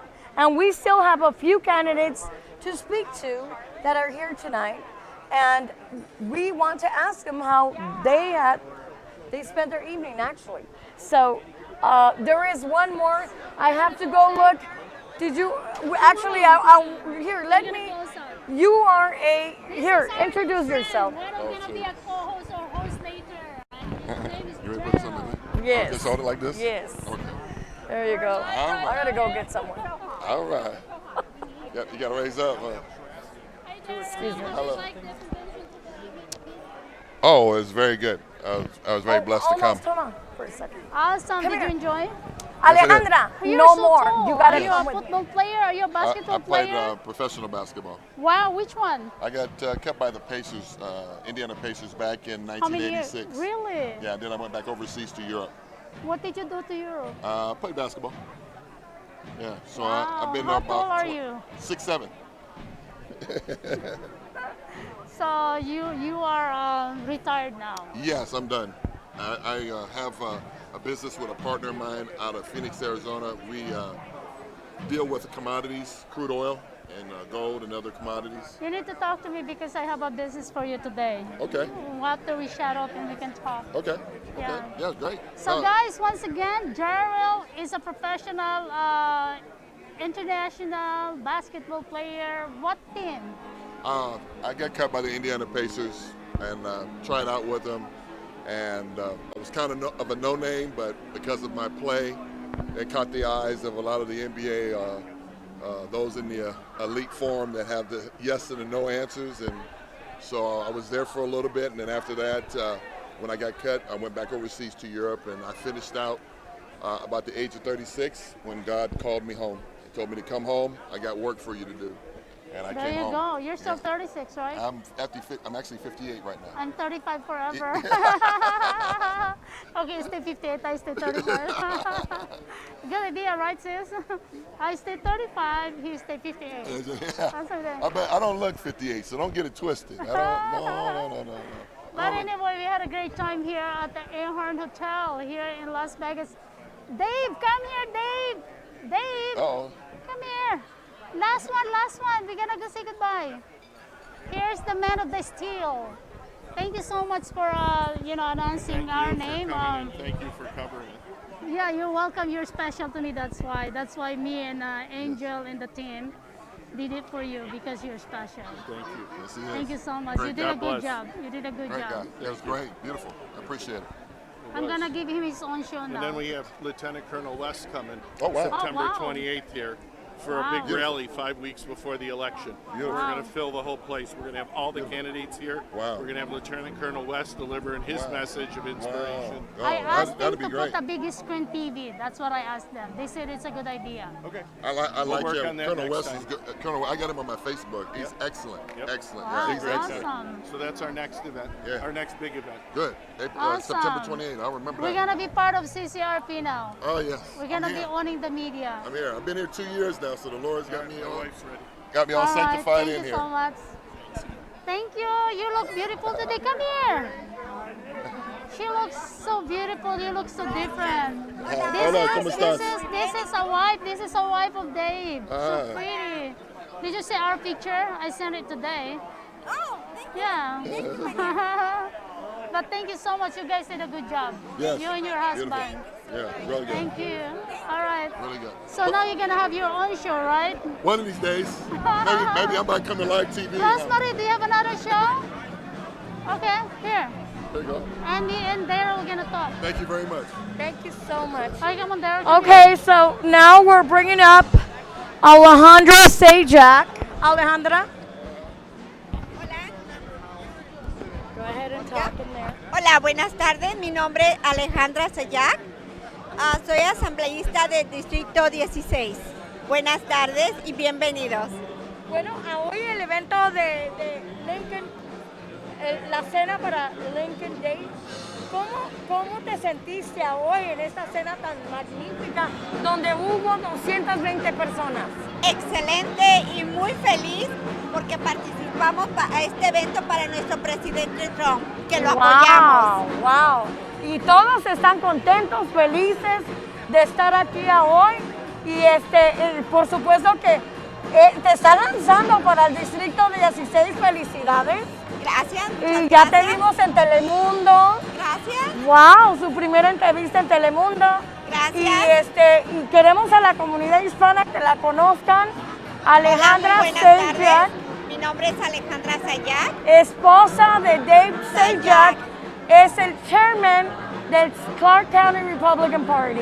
Ella se está lanzando y está apoyando a nuestra comunidad hispana. Exactamente, estoy a sus órdenes. Mi distrito es 16 y estoy a todas sus órdenes, a todos sus comentarios. Estoy a sus órdenes una vez más. Y muy pronto vas a tener un evento. Claro que sí, muy pronto estaré en contacto con ustedes para mi evento.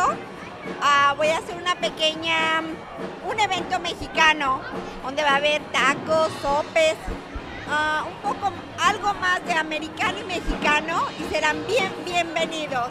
Y necesito su apoyo, y más, si algo necesitan de mí, claro que podré escucharlos y ayudarlos. Así es, estuvimos alrededor hoy de muchos candidatos para el Congreso. Congresista vino Mark Amidai. Y él estuvo estupendo porque es la primera vez que yo lo había conocido. Exactamente. Y muy buena persona. Excelente, Muy buena. excelente. Y gracias por su participación. Y espero su apoyo a todos mis latinos, a todos mis ciudadanos. Y estoy a sus órdenes. Una vez más, Alejandra Sajdak. Gracias. Muchas gracias, Alejandra. Bueno, felicidades y buena suerte en tu campaña. Gracias. Bueno, vamos a estar trabajando con la candidata Sajdak para el Distrito 16, porque sabemos que mucha de la comunidad es conservadora, como esta candidata, y pone a Dios primero y todos los principios y valores que la mayoría de los republicanos están apoyando y somos conservadores. Así que muy pronto vamos a salir a votar todos y vamos a hacer un cambio para las campañas del 2020. Así que muchísimas gracias a todos y tenemos, creo que, un candidato más, one more candidate, y ya vamos a dar las entrevistas. Okay. Excuse me. Okay. Bye bye. Would you like to give us a little interview here What are your names? Riley. Okay. Can I talk into this? How was the dinner tonight? Oh, the dinner was such a pleasure, especially the company and the speakers and the messages were so important because we are at a time right now where our country is in crisis and we really need to band together so that we can preserve America because we are the only hope for the world. Let's face it. You go anywhere in the world and you say, if America falls, what's going to happen? That's right. And people say, oh no, we don't want America to fall, right? Right. But it seems like there are people in our own country that want America to fall, and we need to stand for the good values that America is. And the food was great. Oh my gosh. Yes, it was delicious. Yes. Yes, it was. Hace falta que todos los latinos sepan igual. Estamos completamente de acuerdo con lo que dijo nuestra hermana aquí. Sí. Y así que no se puede estar en desacuerdo con ella. Ah, sí, usted habla muy bien el español. ¿Cuál es su nombre? Sí. Soy Kevin Riley. Ok. Encantado. ¿Usted es un candidato o simplemente usted es del Partido Republicano? Un voluntario. ¿Apoya a Donald Trump, al presidente? Desde luego que sí. Perfecto. Así es. Bueno, muchísimas... Soy hispano. ¡Wow! Sí, 19% de abolengo español. Mándeles un mensaje a toda esa gente linda, latina. Tenemos que del tener en estado cuenta que mensaje. tenemos que Reelect. Exactamente, pero ¿qué es la palabra? Reelegir. A veces se me olvidan las palabras. Sí, a mí también. Tenemos que reelegir a nuestro presidente y también a todos los candidatos aquí al nivel local. Así es. Así es, ¿verdad? Wow, y qué tenemos que ponerle mucho esfuerzo. Dígame usted, ¿cuál es la importancia de votar y apoyar ¿cómo se dice? Ser uno conservador. We are conservatives. Sí, es cierto. Right? So we want to let the community know that a person like myself, a Latina like myself, decided to switch parties before of my conservative values. Lo que está en juego es nuestro futuro, el futuro de nuestros hijos y de nuestros abuelos. Sí. Yo ya soy un viejo caduco, pero yo tengo nietos, nietos cuyo futuro me importa muchísimo y eso es lo que cuenta para todo el mundo. Así es. Can I share something when you said about your conservative values? Yes. What is your name? Rosemary Flores. Rosemary. When Rosemary said about conservative values, I think it is so important because the conservative values have gotten a bad rap, but the conservative values are the values that believe in family, believe in the love of family, believe in sticking together as people, caring about one another, supporting one another, teaching the values of hard work, as Burgess was saying, teaching the value of you start your job no matter what job you're starting that you're good at, as long as it's an honest wage, you're going to build on that and you support that among one another. The value of community, the value of sticking together and loving one another and working for the best for one another. That's conservative values, right? Yes. And there's so many people that would paint conservative values to be like these lousy, awful, oppressive values that are against, like, you know, all minorities, that are against, you know, that are only for, you know, Caucasian people. That's not a conservative value. A conservative value is family. We're all we are all part of the human family, whether we are white, brown, yellow, black, any color in between. And if we don't recognize that united we stand, divided we fall, then we're going to have problems. So we need to be united we stand, divided we fall. That's right. And we need to stick together to be able to make America great again. Make America great again. That is right. Podemos compartir todos esos valores, ¿verdad? Sí, son valores verdaderamente conservadores. Sí, son valores que nuestros padres, nuestros abuelos nos inclinaron desde chicos y esos valores se están perdiendo al día. The values and principles, we are losing them each day because this is like a new era now. So we need to teach our children and grandchildren not to forget about our values and principles. That's right. And this is why we're here today. And this is why a lot of the Latinos are switching parties, are voting Republican, because they believe in God first, the family, and your principle and values, so that we can have a good family. Amen. Yes. Amen. Yes. And that's it. And life doesn't get any better when we have our values That's in right. priority. That's right. That's what is intended, that we are all have these beautiful kids. Right. The kids can be raised in a beautiful country where they're not worried about getting killed in the streets. That's right. Where they're not worried that mom's business is going to get burned down or dad's business is going to get burned down. When they know if they work hard that they're going to enjoy the fruit of their labor, and they know that they can walk in safety, right? Right, right. Well, thank you very much for stopping by. And it was nice meeting you. It's the first time I meet you. Both of you. Y los voy a ver muy pronto. You'll be seeing me, and I'll be seeing you guys in all the events. Thank you so much. Not at the moment. We're on live video, but I will call you guys. Noreen. Noreen? Thank you, Noreen. Thank you so much. Okay.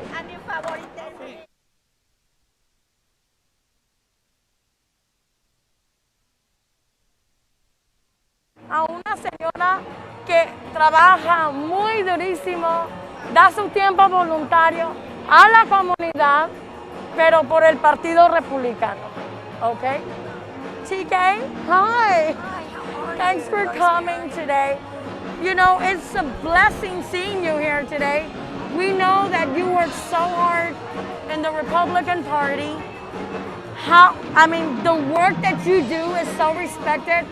You know, a lot of people think that only the Democrats work hard and do grassroots, but I've seen your work with the St. Peter's campaign, and you know, it was so nice to see St. Peter's today. You did a beautiful, beautiful job, and I want to congratulate you for that. Oh, Rosemary, in front of 161 or 164 countries. YouTube, Facebook, Twitter. Thank you. And all of the other pages, but I mean, you are awesome. Tell us a little bit about yourself. How did you? It's a great team. It's a great team. We all make a great team. No, we're on TV, you guys. So, go ahead and tell us a little bit about yourself. Okay. I came here to Las Vegas in 1995. I had raised $13 million to do a feature film. Okay. And you and I, we have our Texas roots. Right. We love San Antonio. And with the music in the background, we like to boot scoot. And when I say boot scoot, we like to get things done. That's right. And that's why you and I, we look at candidates that we know had the potential to represent we the people. Right. And Rosemary, you do an excellent job. Thank you. I mean, you really do. Our country is made up of a lot of immigration. You know, my family came from Ireland. A lot of people come from Mexico, Colombia, a variety.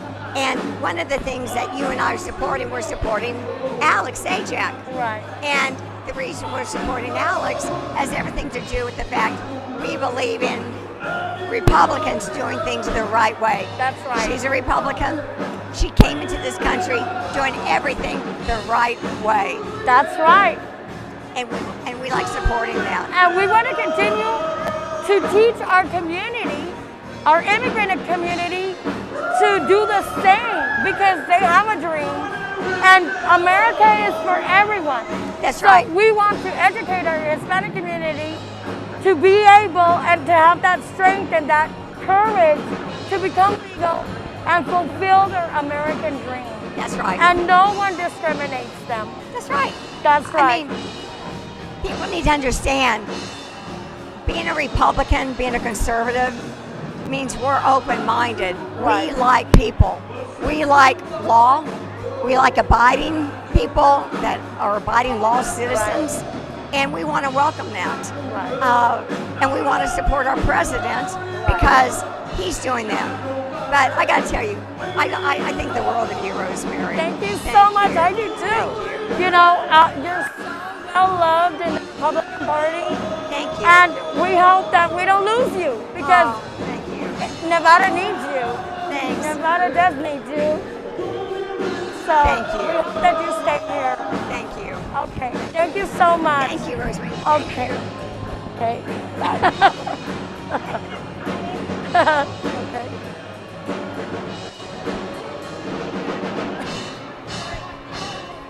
Alrighty, hi. I'm Rosemary TV. And what is your name? My name is Michael Jack. Okay. So, Michael, have you ever ran for any of the candidate seats? No, I've never run for public office. I am currently the vice chairman for the Washoe County Republican Party. Oh, wow. And I ran last year to be the vice chairman for the state party. I But see. We didn't win, so, but I'm Okay. still here. Well, welcome to Nevada, and we had a beautiful time here I tonight. was born and raised in Nevada. Really? Yeah, I'm from Reno. So you're a native. Yes, ma'am. Wow, that's awesome. So, welcome to Nevada. That's right. Well, I'm from Texas, born and What part? raised in San Antonio, Texas. I spent 6 years in Houston, Texas. Wow, that's awesome. That is awesome. So, how was the event tonight? Can you it was tell great. us a little bit about it? The event was great. It went off just the way it was supposed to. The dinner was great. A lot of camaraderie. Everybody, kind of got their energies fed. And both the speakers were phenomenal. Yeah, They that's were just phenomenal. That's awesome. I mean, I was pleased to see a lot of people here tonight. It was so educating for me because a lot of our candidates, like, when you're Hispanic, people think you're a Democrat, but I'm a Republican. Actually, I am a conservative Republican. I love it. And I love my Hispanic community. I'm a community activist in the Latino community. And I actually was a pro-immigrant activist for 20 years. And I work closely with our Hispanic community. Now our focus is to get them educated, get them some help, to bring them to get legalized for all of our families that come from Central America and Mexico. They're hardworking families. Right. They pay taxes. So we want to be able to make them come here and be able to meet their goal of becoming a U.S. citizen and becoming an American. Right there with you. There is a lady up in Reno. Do you know anybody up in Reno right now? No, Okay. The lady up there, her name is Maria Davis. Okay. She is your clone. She's just like you. Really? Does the same thing. I'm going to give you her number so you Okay. guys can get together. Sure. Well, I'm glad I met you tonight. I'm glad I And met we'll you. be friends, Yes. right? Uh-huh. So, thank you very much for giving us a little bit about, what was the time you were running? How close were you in the race? Not that This close. last time. Not that I see. We're going against with incumbents that had been in that position for years. I see. We had a long way to go to get by them. So. I see. All right. Well, at least you tried. And I'm glad to see people run all the time. Yeah. Thank you very much. Thank you. Okay. Have a good evening. Bueno, pues aquí estamos ya para terminar este gran evento. Y siempre muy contentas de hoy Arielle y Angel. Muy contentas de estar aquí grabando este gran evento. Así que tenemos una persona más aquí.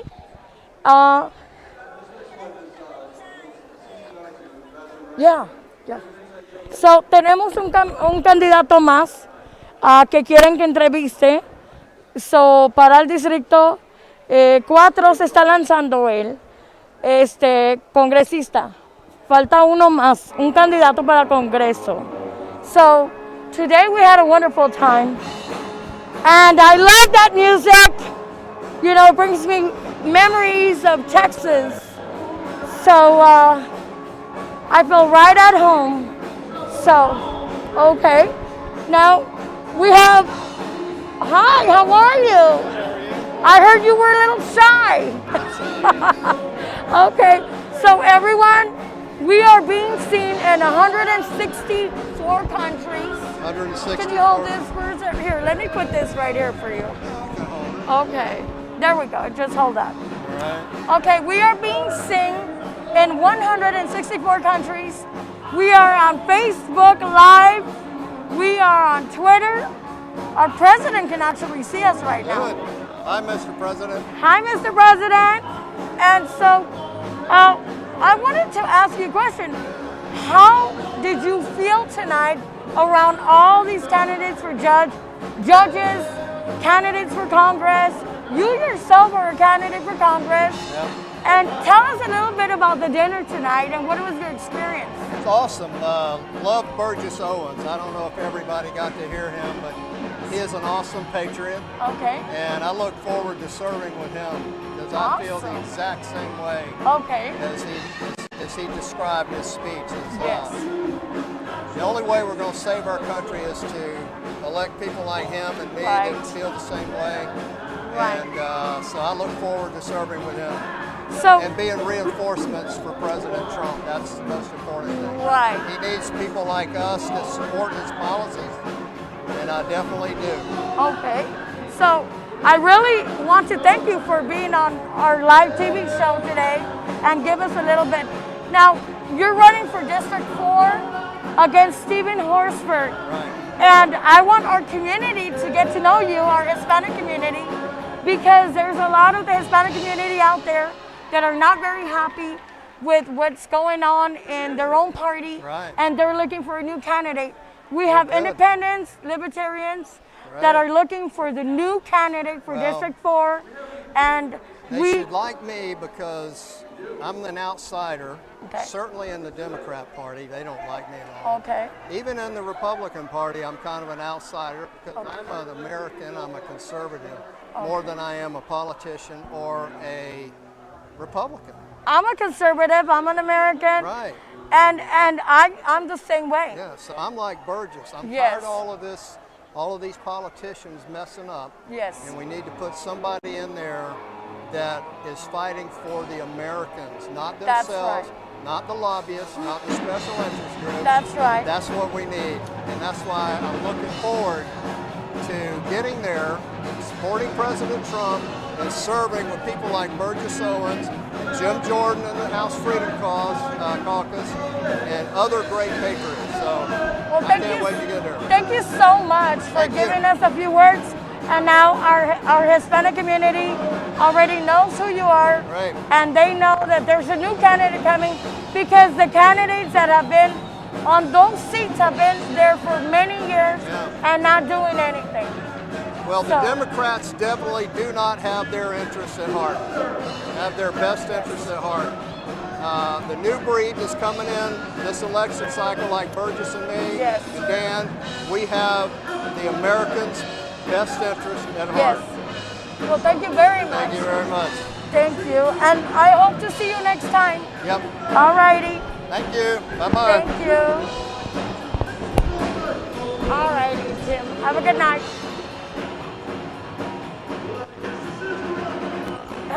Bueno, ustedes ya lo escucharon, este candidato es para el Distrito 4, se está lanzando para el Congreso. Él está corriendo en contra de Stephen Horsford, el congresista Stephen Horsford, demócrata, y este señor Jim Merchant es republicano, corriendo para el Distrito 4. Okay? So, bueno, come here, Arielle. So how do you feel running with the big people now? Arielle, tell me how you feel tonight. Nothing. I feel like I'm so tired and it's funny and everything is okay. But anyway, I just want to say thank you to everyone who watches Arielle Live TV and Arielle Driving Network with Rosemary TV here. I just want to say goodbye and good night to everyone. Yes, it's time for us to have a little drink. A plain Coke or a Sprite. Okay. Oh, we have someone else. Oh, okay. Oh, go wow. For it. Okay, we have one more. Hi, how are you? Welcome to Rosemary TV and Arielle Driving Network.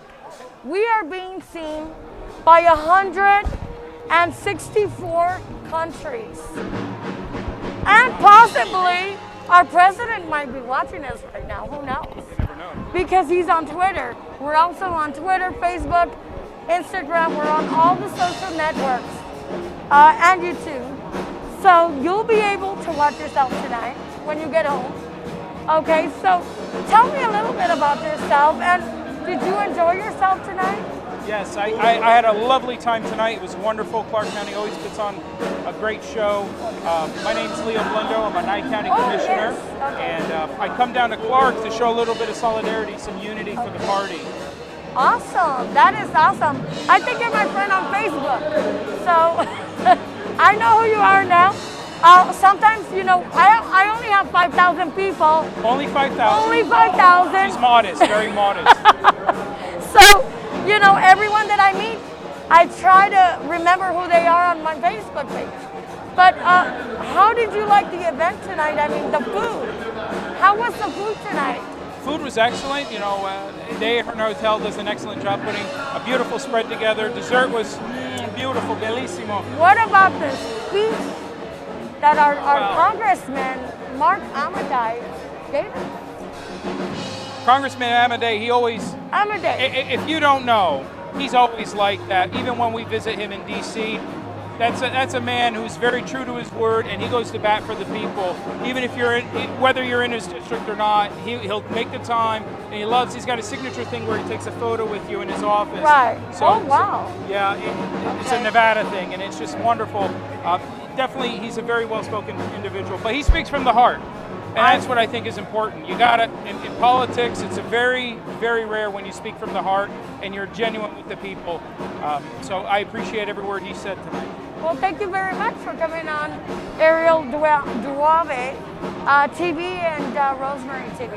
Thank you so much, and it's a pleasure. All right. Mucho gusto, and gracias. Soon. I need the speaker. Yeah, okay. Most people run off with it. No. Thank you so much. And you speak Spanish? Oh, wow, wonderful. I speak Portuguese, Spanish, Italian. Oh, that's great. Okay, now we know. Right. Well, I grew up here in Vegas, and then I've been out in Rome for 13 years, so I've been 25 years in Nevada. That's awesome. Well, thank you very much for coming by. Thanks for taking a few minutes. Okay.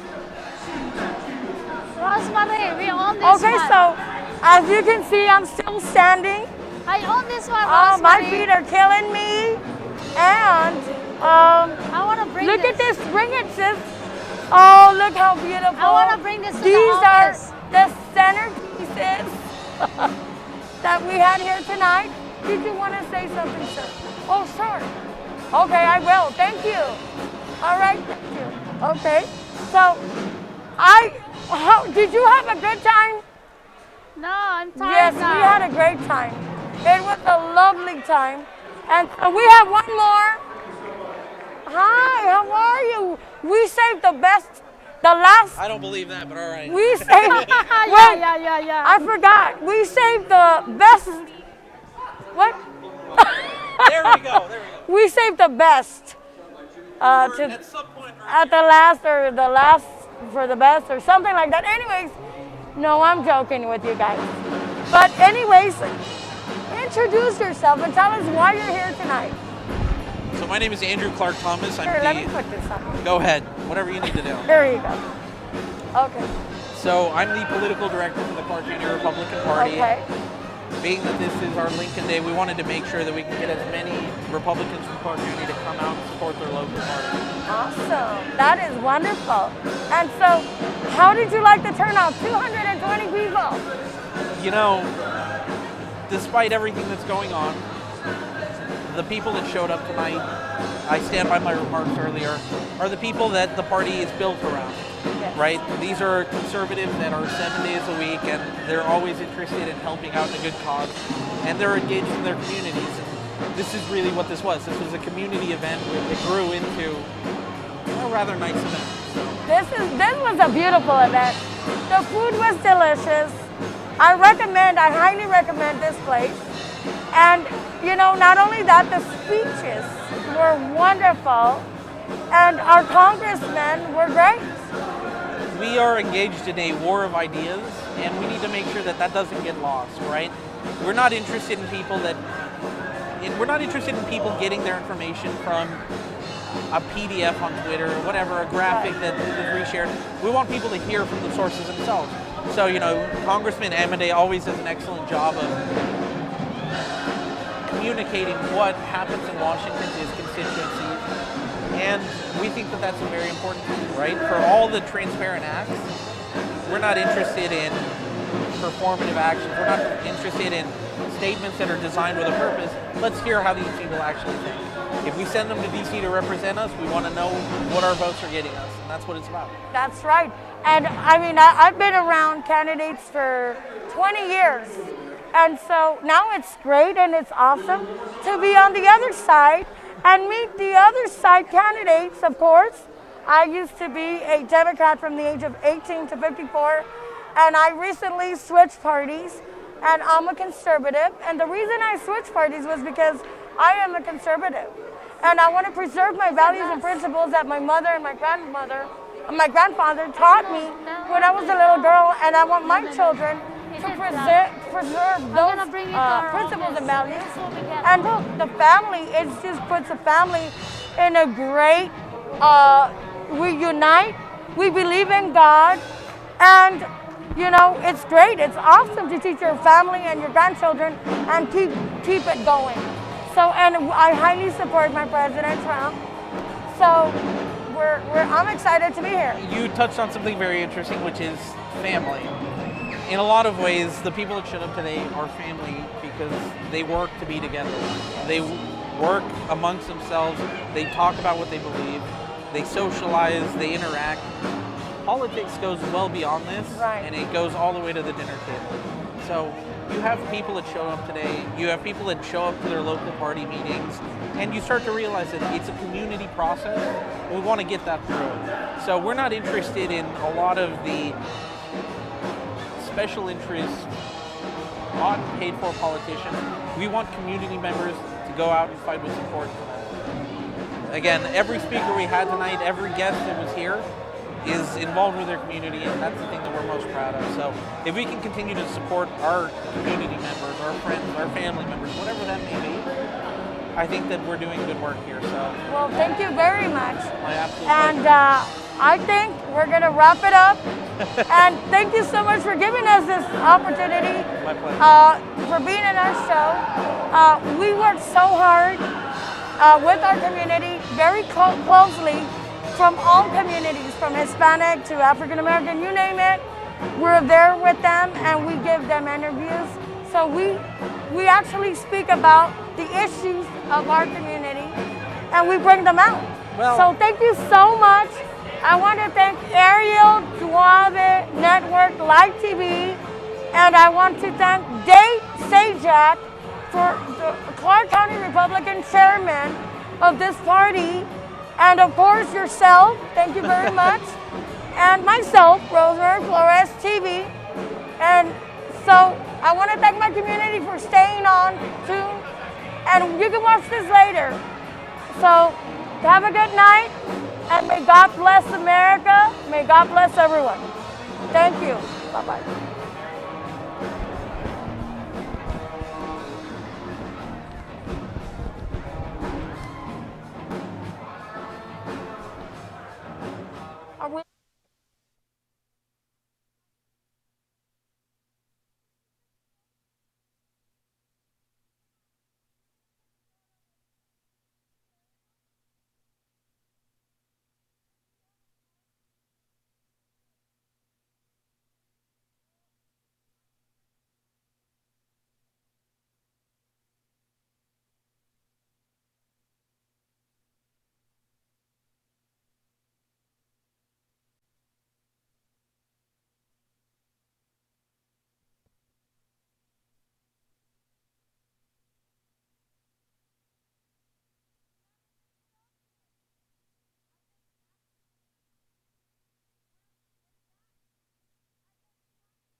Huh?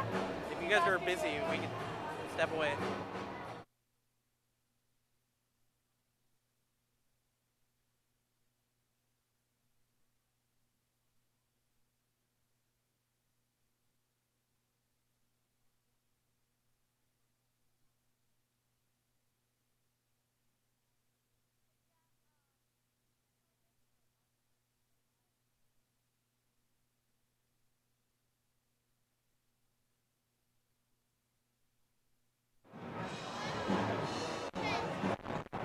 Hi guys, awesome place. They have a disco here and they have a good place here, and also they have a bar in here.